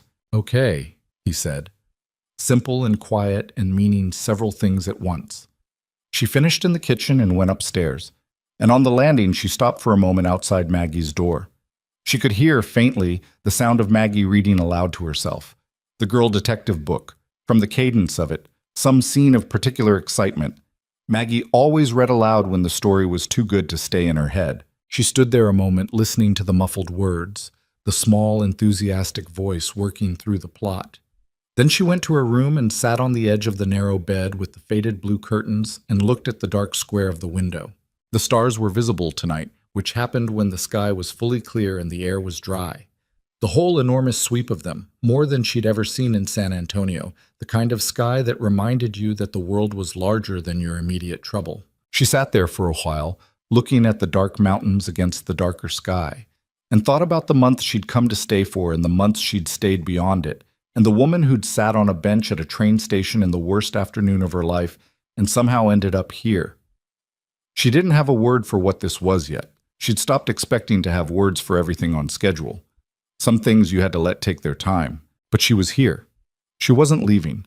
And for now, for this particular night, with the stars overhead and Maggie's voice faint through the wall and the ranch settling into its nighttime quiet around her, that was enough. James Whitmore was alive. That was the first piece of good news, arriving in a letter that Caleb brought in from town on a Wednesday morning in mid-May and set on the kitchen table without comment while Elena was rolling pie crust, and she looked at the return address and felt something unclench in her chest. He was 71 years old and living in Pueblo with his daughter's family, and the letter, which Caleb had written 2 weeks before carefully with more detail than Elena suspected he usually put in correspondence, had reached him, and he had written back. His handwriting was shaky, but the content was entirely clear. He remembered the 1871 survey. He remembered the Hale parcel. He had notes. "He has notes," Elena said, reading the letter over Caleb's shoulder, which she'd started doing without thinking about it sometime in the past few weeks. "He says the original markers placed the boundary line 7 feet further east than what Garrett's lawyers are arguing." Caleb sat down at the table. 7 feet doesn't sound like much. 7 feet is the ditch line, she said. He looked up at her. If the correct boundary is 7 feet east of where they're claiming, their entire ditch encroachment is on your land, not disputed land, your land. She set down the rolling pin. That's not a survey ambiguity argument anymore. That's evidence of deliberate encroachment. If Whitmore will testify to it. He already said he has notes. Ask him to testify. She looked at the letter again. Ask him if he'll come to Coldwater, offer to pay his travel, whatever it costs, and I can give you part of my wages toward it if it helps. Elena. His voice was quiet. You don't have to. I know I don't have to. I'm offering. He looked at her with that expression she'd stopped trying to decode and had just started accepting as part of his face, the one that appeared when she did something he hadn't expected and didn't know what to do with. He was getting better at just letting it be there, she thought, without trying to put it away. Write him back today, she said, and went back to her pie crust. He wrote the letter that evening, at the kitchen table, while Maggie sat across from him working on her arithmetic, with the focused suffering of someone performing open surgery on herself. Elena brought tea to both of them without being asked and went back to mending a shirt whose left cuff had given up entirely. And the lamp burned warm between them all, and nobody said anything that needed saying because the saying of it wasn't necessary right now. The visit to Martha Beale happened on a Thursday, and Elena went with him. This had not been the original plan.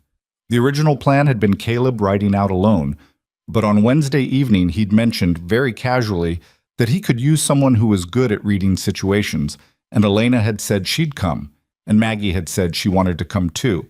And there was a brief negotiation that ended with Maggie agreeing that school was a higher priority only after Elena promised to report everything in detail. Martha Beale's property was 6 miles south of the Hale Ranch, smaller, tucked into a crease in the land that meant it was sheltered from the worst wind, but also caught more shade than was ideal.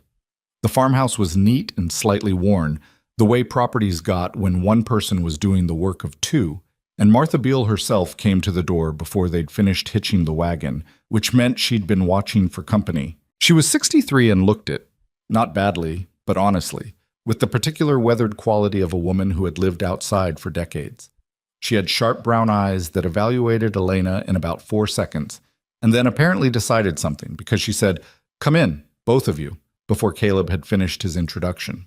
The kitchen smelled like coffee and something baked that morning, and they sat at a table that was covered in papers that Martha didn't apologize for or move, just cleared enough space for 3 cups and sat down and looked at Caleb with the directness of a woman who had not survived this long by being indirect.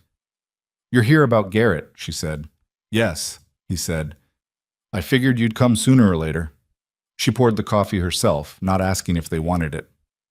"What took you?"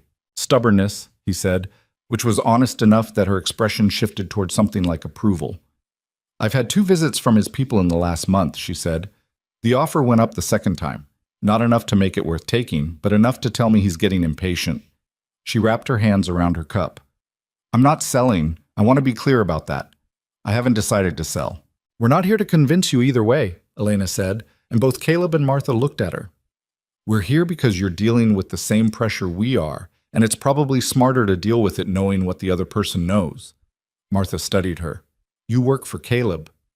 "I manage the household, and I've been following the land situation." "She's been following it more carefully than I have," Caleb said, which was more honest than Elena had expected. Martha seemed to appreciate that. She looked at Elena for another moment and then turned to her papers and pulled a folder from the middle of the pile with the practiced certainty of someone who knew exactly where everything was.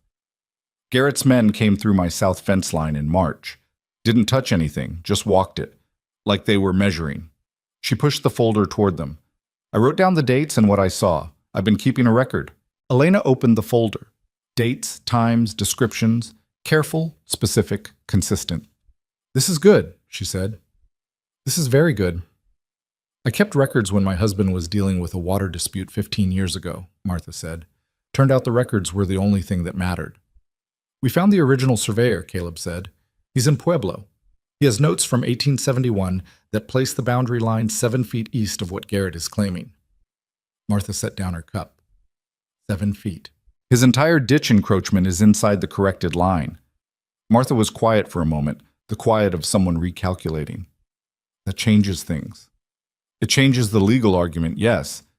If Whitmore comes out and provides testimony—" "You'll still need a lawyer," Martha said flatly. "Garrett has 3. "I know. There's a man in Pueblo."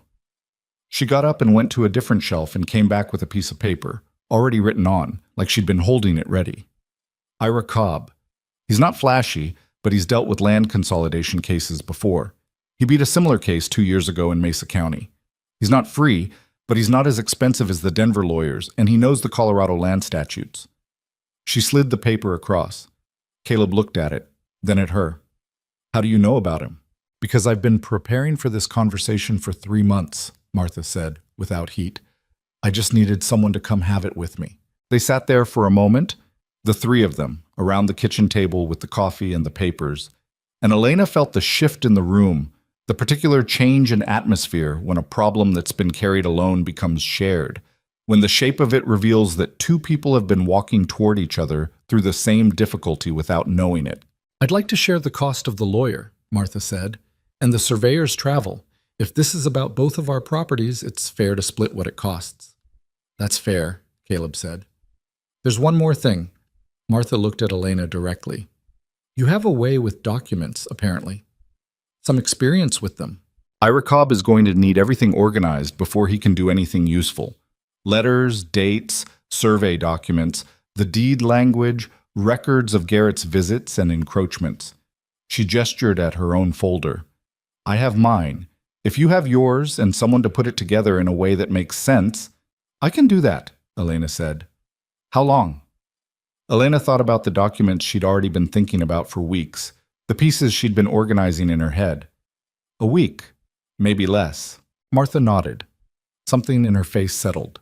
The same thing Elena had seen in Caleb's face sometimes, when something he'd been holding alone got to be held differently. Not solved, just Not alone. Good, Martha said. Then we have something to work with. The letter from Ira Cobb arrived 12 days later, after Caleb had written to him and Elena had sent the organized documentation packet by post. 32 pages of chronological records, deed analysis, survey notes, and a timeline of Garrett's actions that she'd built from her own observations, the documents in the study, and Martha Beale's meticulous records. Cobb wrote back in less than a week. He was interested. He thought there was a case. He wanted to meet. Elena read the letter 3 times, alone in the kitchen on a Tuesday afternoon, before she let herself feel the particular quiet satisfaction of something going in the right direction. She was still holding the letter when Maggie came in from the yard, wind-blown and carrying something she'd found, a feather, large and banded brown and white, from something significant. "What's that?" Maggie said, dropping the feather on the table to look at the letter. "Good news?" Elena said. Maggie read enough of it to get the gist, which, with Maggie, took about 30 seconds. Then she looked up at Elena with the expression that meant a feeling was happening that she wasn't sure what category to put it in. "We're going to keep the ranch?" "It's not that simple or that fast," Elena said carefully. "This is a lawyer saying he'll take the case. There's a long way between that and a resolution. But it's better than it was." "Yes, it's better than it was." Maggie looked at the letter for another moment, then picked up her feather and held it out toward Elena. "I found it by the East Corral. I think it's a hawk feather. Red-tailed hawk, maybe. Can I keep it?" "It's your house." Maggie nodded, satisfied, and tucked the feather into her braid with the authority of a girl who made her own decisions about ornamentation and went to the stove to see if there was anything to eat. And Elena watched her and felt the fullness of the moment, ordinary and impossible, both at once, the way moments were sometimes when you hadn't seen them coming. Wilson. It was Caleb who rode to Pueblo to meet with Cobb in early June, and he was gone for 2 days, and those 2 days had a texture different from his usual absences. Elena noticed it. Maggie noticed it more obviously. She was quieter than usual on the first day, moving around the house with a slight restlessness that she didn't acknowledge but that manifested in checking the road twice before dinner. "He'll be back tomorrow," Elena said on the second evening. "I know." Maggie was at the kitchen table with the girl detective book but hadn't turned a page in 20 minutes. "I just think about sometimes when something happens and someone doesn't come back." Elena sat down across from her. She looked at this girl, 8 going on some larger number, carrying the particular knowledge of a child who had learned that the people you depended on could disappear, and that this was a fact about the world rather than an exception. "I know," she said. She didn't say he'll be fine because that was the kind of thing adults said to children to close conversations rather than have them. "That's a scary thing to think about." "Do you think about it?" Elena considered this honestly. "Yes, sometimes." Maggie looked at her. "What do you do when you think about it?" "I finish the task I'm working on," Elena said, "and then I start the next one. Not because it makes the worry go away, but because waiting is worse when you're standing still." Maggie sat with this for a moment. Then she pulled the book toward her and found her page. They spent the evening together, Elena mending, Maggie reading, Percy occupying the chair nearest the stove with her usual air of entitlement. And the house managed its quiet around them, and the road stayed empty until it didn't need to stay empty anymore. He came back the following afternoon, mud-spattered from the road and looking tired in the deep-down way of someone who'd sat in formal conversations for 2 days, which was a different kind of tiredness than field work, but not easier. He came through the kitchen door, and Maggie hit him somewhere around the midsection before he'd fully cleared the threshold and held on for a moment without saying anything, which she would have denied doing if asked. He looked at Elena over Maggie's head. "Cobb will take it," he said. "He's filing in the county court next month. Whitmore agreed to provide a written affidavit and come out if needed." A pause. "He thinks we have a strong case." Elena exhaled. "Good. It'll take time." "I know. And money." "I know that too." He looked at her steadily. Maggie had let go and stepped back and was now watching them both with the particular alert quality of a child who understood more than the adults in the room were saying. "I couldn't have gotten here without the documentation you put together," he said. Cobb said it was the most organized case file he'd seen from a non-lawyer in his career. He wanted to know who did it. She felt something in her face do something she'd have preferred it not to do in front of Maggie, who was watching. "I told you I had experience with documents." "You did." His voice was quiet. "I should have asked about it sooner." "You didn't need to ask. I would have said so when it was useful." He looked at her for a moment longer, and the kitchen held them, the three of them, and the cat, and the late afternoon light, and the smell of whatever Elena had left on the back of the stove. And then Maggie said, "I'm hungry." And the moment passed into the ordinary, which was where most of the important things lived anyway. June came in warm and dry, which Caleb said was good for the fields and concerning for the creek levels, which was the kind of consideration she'd come to understand as the constant mental arithmetic of someone who farmed. The balance between what the land needed and what the weather was likely to provide. The perpetual translation of sky and soil into strategy. The garden was producing now. That was the thing she was most quietly proud of. Not loudly proud. She wasn't given to loudness about her own accomplishments, but privately pleased in a way she allowed herself at odd moments. The tomato plants were a foot high. The beans were climbing. The squash had gone enthusiastic in the way squash did when given half a chance. She'd put in herbs along the south edge, rosemary, thyme, sage, and they were establishing themselves with varying degrees of commitment, the rosemary flourishing and the thyme taking its time, and the sage doing something mysterious that might be thriving or might be the opposite. It was difficult to say yet. Maggie had taken ownership of a small section in the northeast corner that Elena had designated as hers, and she was growing radishes and one ambitious cucumber plant, and a flower that she'd grown from seed she'd found in a paper envelope in the back of the seed drawer, label illegible, identity unknown. The flower was currently 8 inches high, and nobody knew what it was going to be. "I think it might be a sunflower," Maggie said one morning, examining it. "Could be," Elena said. "Or it could be a weed." "Also possible?" "I'm going to keep growing it either way. That seems like the right approach." Caleb had been watching this exchange from the garden gate, his morning coffee in hand, and he had an expression that Elena was starting to recognize as one of his genuinely private ones. The ones that weren't for anyone specifically, just happened on his face when he wasn't managing his own reactions. It was a soft expression. She didn't look at it directly, because it felt like it would be intrusive to look at it directly. She went back to her tomatoes. It was perhaps an hour later when Maggie had gone in, and Caleb was working in the barn, and Elena was alone in the garden with the late morning heat and the smell of turned earth, that she let herself sit with something she'd been not quite sitting with for several weeks. She was happy here, not perfectly, not without the complicated residue of everything that had brought her here, the rejection at the platform, the particular specific humiliation of being found inadequate, the months before that of believing Thomas Aldrich's careful letters were building towards something she wanted. All of that was still there in the way that experiences remained even after they stopped being current. She carried it. She thought she'd carry some of it for a long time, but underneath all of that, and around it, and increasingly independent of it, she was happy. In the kitchen in the mornings, in the garden in the afternoons, in the evenings at the table with the lamp on and Maggie's voice and Caleb's quietness and the house settling around her. The work was satisfying in the way that work was satisfying when it mattered, when you could see what it was for. She'd made this household function better than it had been functioning, and she knew it. And that knowledge was not arrogance, but just honest accounting. She mattered here. That was what she hadn't expected, or hadn't expected to feel so cleanly. She'd spent a long time being useful in places where useful was all she was permitted to be. Here it had slipped into something else, and she hadn't noticed until it was already there. She was thinking about this, kneeling in the dirt with her hands in the earth when she heard the wagon on the road.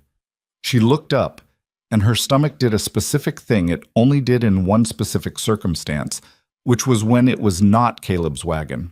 It was a good quality rig, 2 horses, driven by a man in a jacket that was too clean for the road he was on. A second man rode alongside on horseback. They pulled up at the gate of the property, and the driver stood and shaded his eyes and called out, "Is this the Hale property?" Elena stood up. "Yes," she said, from the garden. The man looked at her with the assessment of someone calibrating who he was talking to and what weight to give her. "I'm looking for Caleb Hale." "He's busy," she said. "What's your business?" A pause. The calculation of a man deciding whether a woman in a garden was worth talking to.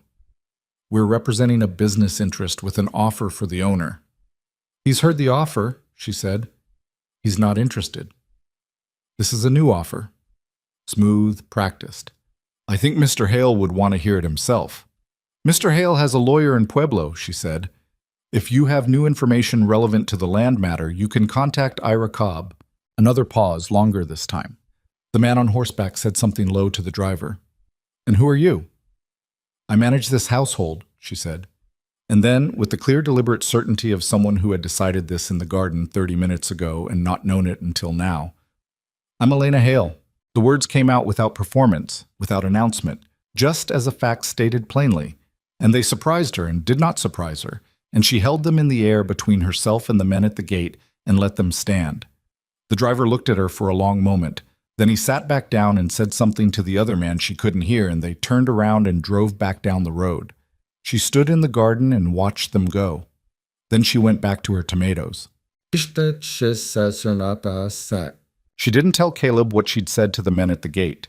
She thought about it through the afternoon, working through what it meant that the words had come out that way, whether she'd made some kind of presumption that was going to require a conversation she wasn't ready for.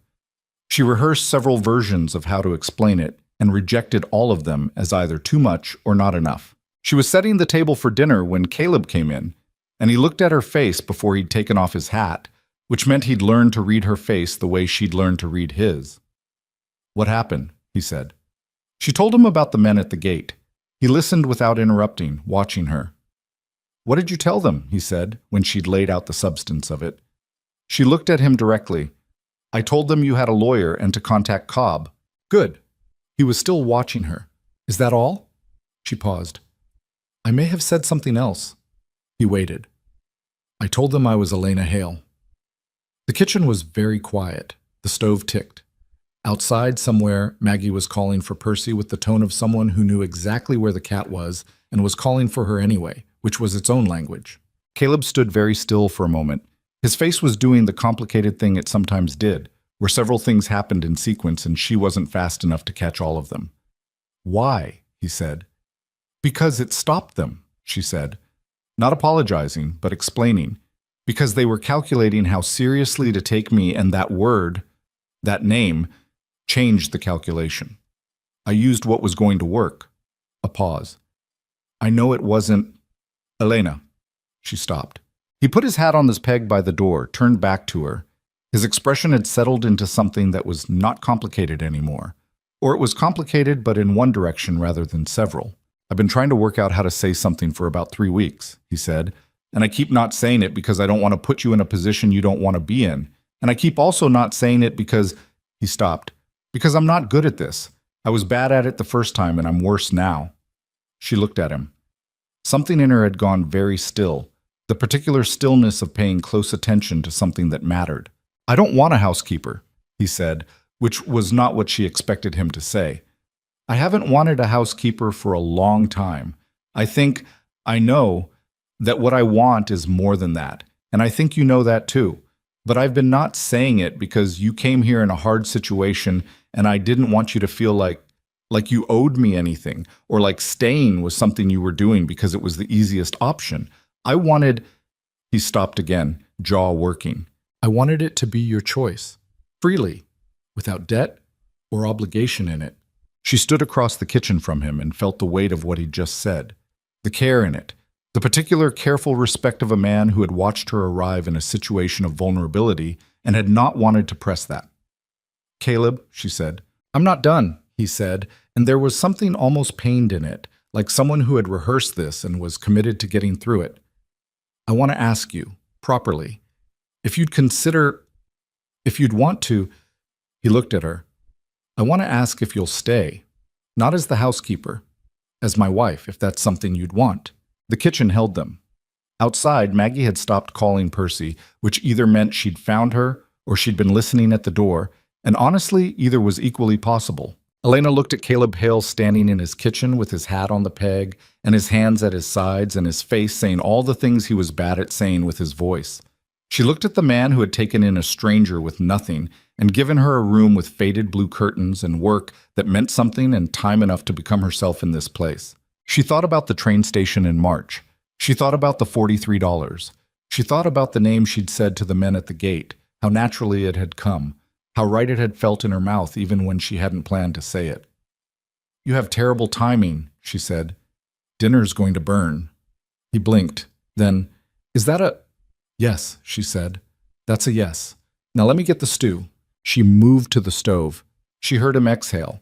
The same exhale she'd heard once before, months ago, the sound of something that had been held too long being allowed to set down. She felt him cross the kitchen toward her, and he stopped just beside her, close enough that she was aware of the particular solid warmth of him, and said nothing, because nothing needed saying. She stirred the stew. From upstairs came a sound that was unmistakably Maggie failing to contain herself, a muffled sound that was somewhere between a gasp and a shout, and which was followed by the rapid thunder of feet on stairs. She hit the kitchen at speed and looked between them both with an expression of such explosive hope that it was almost too large for her face to hold. "Well," she said. "Dinner's ready," Elena said. "That's not—" "Sit down, Maggie." Maggie looked at her father. He was looking at Elena with something on his face that answered the question without words, and Maggie saw it, and her expression went from explosive hope to something quieter and more complete. The look of someone receiving something they'd been wanting so long, they'd almost stopped believing it was possible. She sat down. She was vibrating slightly. "I knew it," she said very quietly, to nobody in particular. "You didn't know anything," Caleb said. "I absolutely knew," Maggie said, with the serenity of a prophet vindicated. Elena set the stew on the table. She sat down. The lamp was on, and the evening was coming in through the windows, and the three of them were at the kitchen table, in the particular way they'd been at the kitchen table for months now, except that something had shifted in the air. Not dramatically, not with trumpets, just with the quiet certainty of something that had been true for a long time finally being said out loud. Maggie reached across the table and put her hand over Elena's, briefly, the way a child touched something they were afraid of losing. Elena turned her hand over and held it for a moment. Then she picked up her spoon. "Eat before it gets cold," she said, and they did. The wedding was small and imperfect and exactly right. It happened on a Saturday in early July, in the yard behind the house, because Maggie had decided the yard was better than the parlor on the grounds that the mountains were visible from the yard and not from the parlor, and nobody had found a compelling argument against this. Martha Beale came, and Dawes from the hardware, and a woman named Ruth Calloway, who ran the dry goods store and had taken a quiet liking to Elena over months of supply runs, and who showed up with a pie that she set on the porch table without ceremony and said was for after. The justice of the peace was a compact man named Harold Finch, who did these things efficiently and without excessive decoration, which suited both Caleb and Elena, neither of whom had wanted excessive decoration. Maggie wore her best dress, which she'd grown out of slightly in the hem, but which she'd refused to let Elena alter because she liked it exactly as it was, and she stood between the adults during the short ceremony with the expression of someone attending their own investiture. Percy, who had no business being at a wedding, was there anyway, sitting on the porch rail with the detached observation of a cat who considered herself a witness to most things. It was not a perfect day. The wind came up midway through and blew Maggie's carefully arranged hair into total disorder, which she spent 3 minutes trying to fix and then gave up on. Elena's hands were not entirely steady when Caleb took them. He noticed. He held on a little tighter, which was not a solution, but was the right response. Harold Finch pronounced them married in a flat, practical voice that somehow managed to give the words the weight they deserved. Caleb looked at her when it was done, just looked for a moment, the way a person looked at something they were trying to make sure was real. "Hi," she said, because she couldn't think of anything else, and it was the right thing anyway. Something in his face went quiet and warm. "Hi," he said back. Maggie, standing beside them and unable to contain herself any longer, made a sound that was somewhere between a cheer and a sob and grabbed them both around whatever she could reach, and Elena felt the solid smallness of her pressed against her side and thought, This is the thing that was worth coming for. They ate Ruth Calloway's pie on the porch in the afternoon sun, and Dawes told a story about a mule that made even Caleb laugh with the involuntary helplessness of someone who hadn't expected to laugh. and Martha Beale drank 2 cups of coffee and talked to Elena quietly about the Cobb case and the things she was hoping for, and the afternoon moved through its hours the way good afternoons did, too quickly and not at all. By evening, when the guests had gone and Maggie had fallen asleep at the kitchen table still in her best dress and had to be carried upstairs, the house settled into the quiet of itself, and Elena sat on the porch in the last of the light and looked at the mountains going dark, and felt the strange completeness of a day that had actually been what it was supposed to be. Caleb came out and sat beside her, and they didn't say anything for a while, which was the most natural thing in the world by now. "Maggie's going to be impossible tomorrow," he said eventually. "She's going to be impossible for weeks," Elena said. "She's going to want to tell everyone. She's going to want to tell the twins." Elena considered this. That might actually be useful. They'll leave her lunch pail alone. He made the sound that was his version of a laugh. Short, genuine, something that still arrived infrequently enough that she noticed it. They sat in the quiet of the mountains and the dark coming in, and Elena thought about how many versions of this day she'd imagined over the years. Not this specific version, not a yard in Colorado with wind in her hair and a small girl falling asleep at the kitchen table, but the general shape of it, the idea of a day when belonging somewhere became official rather than just felt. She'd imagined it several times, and it had never happened in any of the ways she'd imagined, and the version that had actually arrived was nothing she'd been able to predict, which was the thing about life she'd had to learn to stop arguing with. "Are you all right?" he said. "Yes," she said. And then, because he deserved more than the short answer, "I was just thinking about the train station." He was quiet, not in a bad way, she said. "Just thinking about how strange it is that that day led here, that the worst afternoon I'd had in years was the one that brought me to your porch." She paused. "I used to think things happened for reasons, specific reasons, like there was an accounting somewhere." She looked at the mountains. "I don't think that anymore. I think things happen, and then you make what you can of them. And sometimes what you make is better than what you'd planned." He was looking at her. She could feel it without turning her head. "He was a fool," Caleb said. Not with anger, just with the flat certainty of a man stating a fact. "Aldrich. He was a fool, and I can't say I'm sorry for what he did." She turned to look at him. He was looking back at her with that steady gray gaze that she'd spent months learning to read and was still, sometimes, surprised by. "Neither am I," she said. "Anymore." He reached over and took her hand the way he'd taken it during the ceremony, not decoratively, just directly, the way he did most things. She let it sit there, warm and calloused and real. The first star appeared over the western ridge, and then another, and the dark came in from the east the way it always did out here, fast and total, and full of more sky than you could look at all at once. The case was heard in the county court in late September, and it was not the dramatic legal confrontation that stories sometimes made of such things. It was 2 days of testimony and documents and careful argument, conducted in a wood-paneled room in Coldwater that smelled like old paper and boot leather, before a judge named Clara Houghton, who had been on the bench for 11 years and who listened to everything without expression and asked sharp questions when she had them.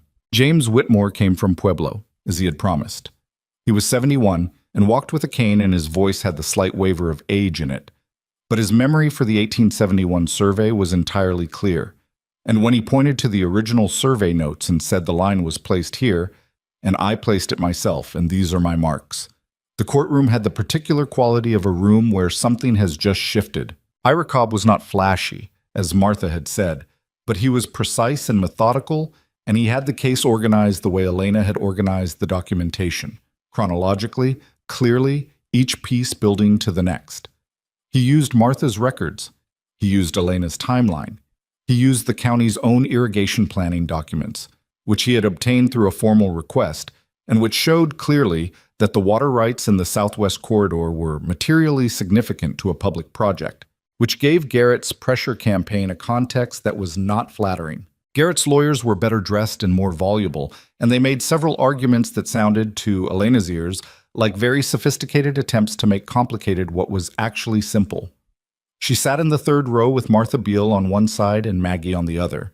Maggie had been allowed to miss school for the second day of testimony on the grounds that this was, as she put it with complete seriousness, educational, and she watched the proceedings with the focused attention of someone who had helped build the case and needed to know what was happening to it. Caleb sat at the front table beside Cobb. She watched the back of his head, the set of his shoulders, which she could read now like a language.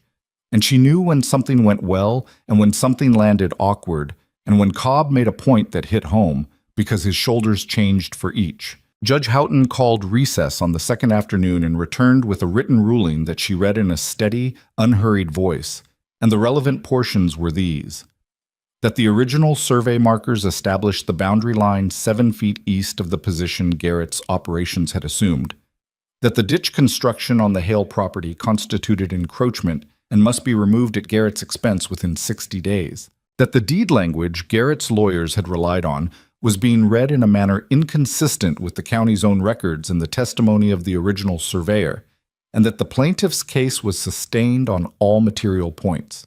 The room was not entirely silent after this, because rooms rarely were, but the sounds in it were the sounds of things settling into new arrangements. Maggie grabbed Elena's arm with both hands and pressed her face into her shoulder and said, muffled, "We won."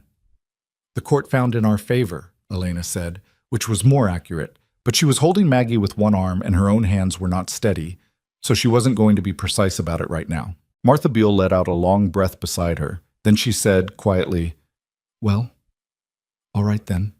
And that was Martha's version of everything.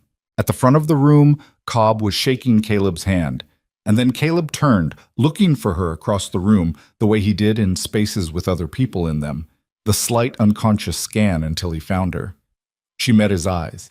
He didn't smile, because he wasn't a man who produced public smiles easily, but something in his face said everything the smile would have said. She nodded once. He nodded back. Garrett's men removed the ditch within the 60 days. They did it without ceremony, without acknowledgement, in the same way they'd put it in, which was the way of men whose employer directed them to do things and then directed them to undo those things, and who had no personal stake in either. The land where the ditch had run filled in over the following weeks. Not perfectly. The earth still scarred and slightly sunken in a line that would be visible for another season. But water returned to the creek at the proper flow, and the fields that had been running dry in midsummer came back into their right relationship with the water that fed them. Garrett himself was never seen on or near the Hale property again. There were stories in town about him, that he was pursuing another acquisition further north, that he'd had some difficulty with a Denver bank that had been backing his expansion, that he was not the force he'd been 3 years ago. Elena didn't track these stories closely because Garrett was no longer her primary concern. She filed the legal outcome with Cobb's office, made copies for the household records, and put it in the folder in the study that was now organized and labeled and no longer something that fell out from between books. Martha Beale's property stayed Martha Beale's. She came to dinner at the Hale Ranch on a Sunday in October and brought a jar of preserved apples and ate 2 helpings of Elena's pot roast and declared it the best she'd had in years, which Elena suspected was generous but accepted graciously. Martha and Maggie had developed over the months of the Garrett situation an unlikely friendship based on mutual appreciation of directness and Martha's possession of a cat that was, by Maggie's assessment, even more inexplicably brave than Percy. The cats had met once, briefly, and avoided each other with mutual dignity ever since, which was about the best outcome anyone had hoped for. The property was not transformed overnight into something flourishing and perfect, because nothing was, and anyone who told you otherwise was selling something. What it was instead was stable, the reliable, unglamorous stability of a place that had found its footing. The northwest fence held. The root cellar door was repaired before the first frost. The pump handle never gave trouble again. The kitchen garden, which had produced reasonably well through the summer, went into its fall preparation with beds amended and covered in the way Elena had learned kept the soil from losing what it had gained over the growing season. Caleb hired a farmhand in October, a young man named Henry Bauer, 20 years old, quiet and hardworking, who had come from a German-speaking family that had settled near Pueblo and who needed the work and did it well. Having Henry changed the pace of things for Caleb in ways that were visible in how he came to dinner. Less of that ground-down tiredness that had been such a constant feature of his evenings in the early months. He was still tired. The land didn't stop requiring things. But it was a different kind of tired, the tired of a man working at capacity rather than past it, And the difference was not small. Elena noticed it on an evening in November when he came in at his usual time and sat at the table and actually talked during dinner. Not just responding to Maggie's monologue, but initiating things, telling a story about something Henry had done that was funny and unexpected. And Maggie had laughed and Elena had laughed, and afterward, washing the dishes while Caleb helped without being asked, she thought, this is what it was supposed to be. Not the version before, the version where he was running on nothing and the house was running behind him. This version. She didn't say this. It didn't need saying. There were still hard days. She wanted to be honest about that, even in her own accounting, because the temptation when things got better was to sand away the difficulty and tell a cleaner story than the actual one. There were days when the weather turned against them and work went wrong, and someone said something they didn't mean and the house felt tight in its walls. There were days when Maggie was simply 8 years old and difficult and pushed against every boundary available to her with the focused energy of a child who was testing to see if the structure would hold. There were days when Elena missed San Antonio in a way she hadn't expected to miss it. Not the life she'd had there specifically, but the familiarity of a place she'd known for years, the particular feeling of a landscape that required nothing new from you. And there were days, fewer now but still present, when the memory of the platform came back with the specific sharpness of humiliation. Thomas Aldrich's 4 words, the careful courtesy of his dismissal, the assessment in his eyes when he'd looked at her and found her wanting. She'd learned over months not to argue with those memories when they arrived, because arguing with them gave them more time than they deserved. She let them come, and she let them pass. What she'd found, gradually, was that they arrived less often the more fully she inhabited the life she was actually in. That was perhaps the thing she'd learned that she hadn't expected to learn, that the opposite of rejection was not acceptance in the abstract, it was specificity. It was Maggie knowing her face. It was Caleb saying her name in the early morning quiet of the kitchen. It was the particular fit of this place around her life, the way the house had learned her, the way she'd learned it, each adjusted to the presence of the other. You couldn't be generally unwanted and then be generally wanted in return. It didn't work that way. What you could do was find the specific place where you were specifically needed and make yourself at home in that specificity until it became simply home. She'd done that. She was doing that. Every day that she stayed was another day of it. December brought the first real snow, which Maggie greeted with the enthusiasm of someone for whom snow had not yet become a problem to be managed, but was still an event.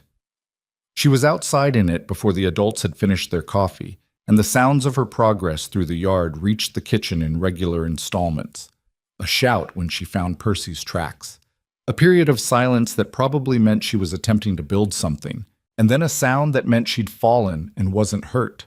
Elena stood at the kitchen window with her coffee and watched the yard fill up with the particular clean quiet of a first snow, the fence posts capped in white, the mountains behind the house hidden now in the low cloud that had been delivering since before dawn. The garden was under several inches of it, the beds she'd put to rest in October, the rosemary that had finally committed to existence, the corner where Maggie's mystery plant had turned out, in August, to be a sunflower of considerable height and absolute magnificence. Caleb came up behind her, not touching, just standing at the edge of the same window view, and she was aware of him the way she'd become aware of him in the kitchen, by presence, by warmth, by the specific gravity of someone you'd gotten very used to having nearby. "Henry's going to have a time with the horses this morning," he said. "He'll manage. He's more capable than he thinks he is." "You've been telling him that." "Somebody needs to." She felt him look at her sideways. "You've been doing that with a lot of people," he said, "telling them what they're capable of." She turned to look at him. He was watching her with that particular steadiness that she still, after months of marriage, sometimes found startling. The quality of a man who was looking at something he'd made up his mind about and was at peace with the decision. "I learned it from being told the opposite," she said. He held her gaze. He was wrong. "I know?" She turned back to the window. "I know that now." The knowing had taken longer than it should have, or maybe it had taken exactly as long as it took, which was the kind of accounting that didn't help but was still true. She'd arrived at this house believing, in the place underneath reasoning where the real beliefs lived, that she was someone for whom arrangements fell through, that her particular life was the kind that required constant effort and produced limited return, and that this was simply her category of person, and she should make the best of it.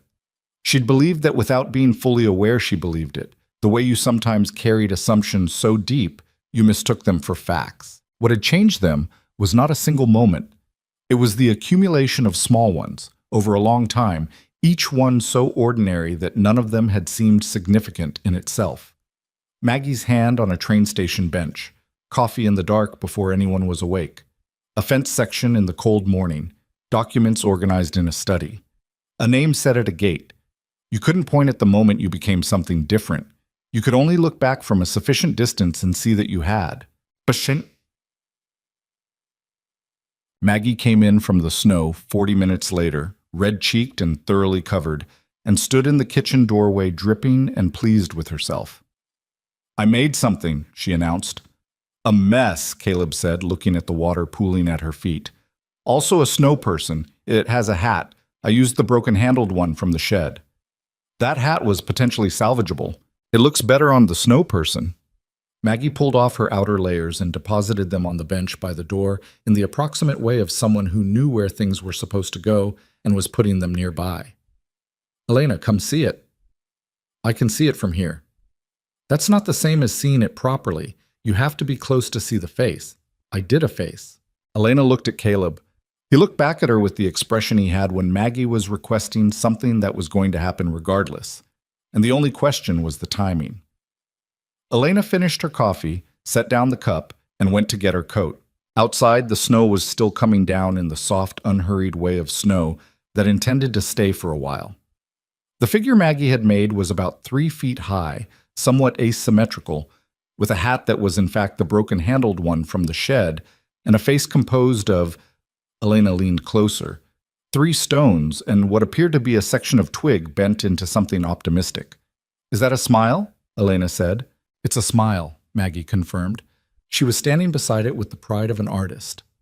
"I wanted it to look happy." "It does look happy." "I made it happy on purpose." Maggie looked at her with the direct brown eyes that had looked at her on a bench in March and decided in 10 minutes that she was worth keeping. "I make happy things on purpose now." Elena looked at her. This girl. 8 years old. 9 now, since October, because 9 had arrived with great ceremony and a cake that had taken Elena 2 attempts to get right, who had lost her mother and spent 2 years being careful about everyone around her, carrying things, trying not to need too much, who had climbed off a porch rail and walked up to a stranger on a train platform because the stranger looked sad, and Maggie was constitutionally incapable of walking past a sadness without acknowledging it, who had, in the comprehensive and irreversible way of children, claimed Elena for her own. "Me too," Elena said, and meant it in more directions than she could count. Maggie leaned against her, not dramatically, just the easy lean of someone comfortable in a space. Elena put her arm around her, and they stood there in the falling snow, looking at the slightly lopsided figure with its borrowed hat and its optimistic twig smile. And the cold was real, and the ground was uneven under the snow, and Elena's boots were not as warm as they should be for standing still. None of that was the point. Bonk. The afternoon turned the snow to something heavier, and by evening it had blanketed everything in the particular total way that made the world into a smaller, quieter version of itself. The mountains were invisible. The fence posts were blurred.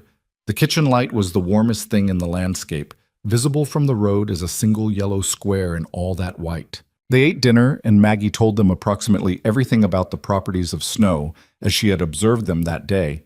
And Caleb asked Henry, who had come in for the meal, because Elena had started including him in the household as a matter of course 2 months ago on the grounds that no one should eat alone in weather, about the horses, and Henry answered in his careful, slightly formal way that was getting less formal every week. The kitchen was warm and the food was good, and the conversation moved in the easy way it moved when people were comfortable enough with each other that silence was also allowed. After dinner, Maggie did her schoolwork and Henry went back to the bunkhouse, and Caleb and Elena did the dishes and the quiet routine of it, side by side at the sink, the window above it showing nothing but dark and snow.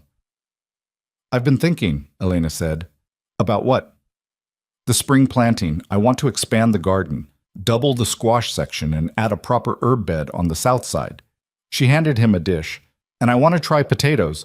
The soil in the east bed is right for it now. That's a lot of work.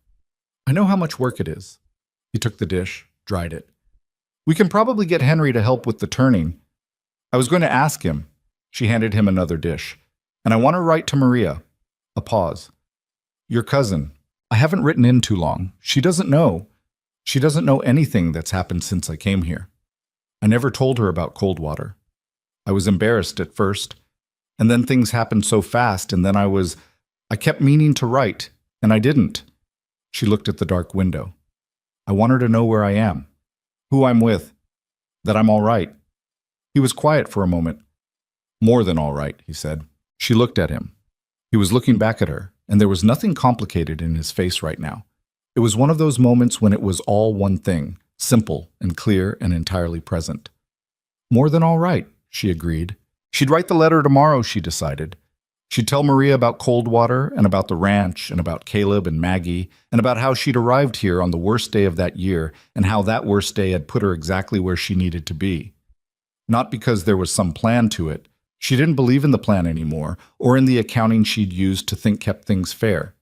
She believed in what you did with what happened to you. She believed in the morning you got up and made coffee when you could have gone back to bed, and the offer you accepted when you could have played it safe, and the fence you offered to help fix, and the name you said at the gate. She believed in the long accumulation of small choices and what they built over time, and how the thing they built was yours in a way that nothing handed to you could quite be. Maria would want to know. Maria would probably cry, and then write back something that was 3/4 scolding and 1/4 joy, which was Maria's language for relief. The snow kept coming down outside, softening the world to its essentials. The house, the light, the people inside it. Maggie called from the other room with a question about her arithmetic, and Caleb called back with the answer, and Elena dried her hands on the kitchen cloth and went to help, and the house went on being what it was. Imperfect, particular, theirs. There was no better word for it than that.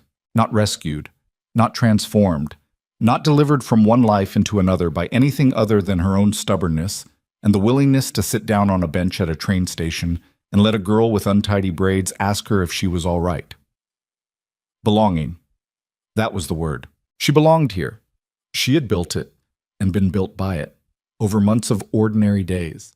And the woman who'd arrived in the dust of Coldwater with $43 and a navy blue dress and nowhere to be was now the woman standing in this kitchen in the falling December snow. And those two women were the same woman, and the distance between them was not luck or fate or anything so clean. It was work. It was choice. It was the courage to stay when staying was uncertain, and the willingness to be known by people who were worth being known by. That was all. That was everything.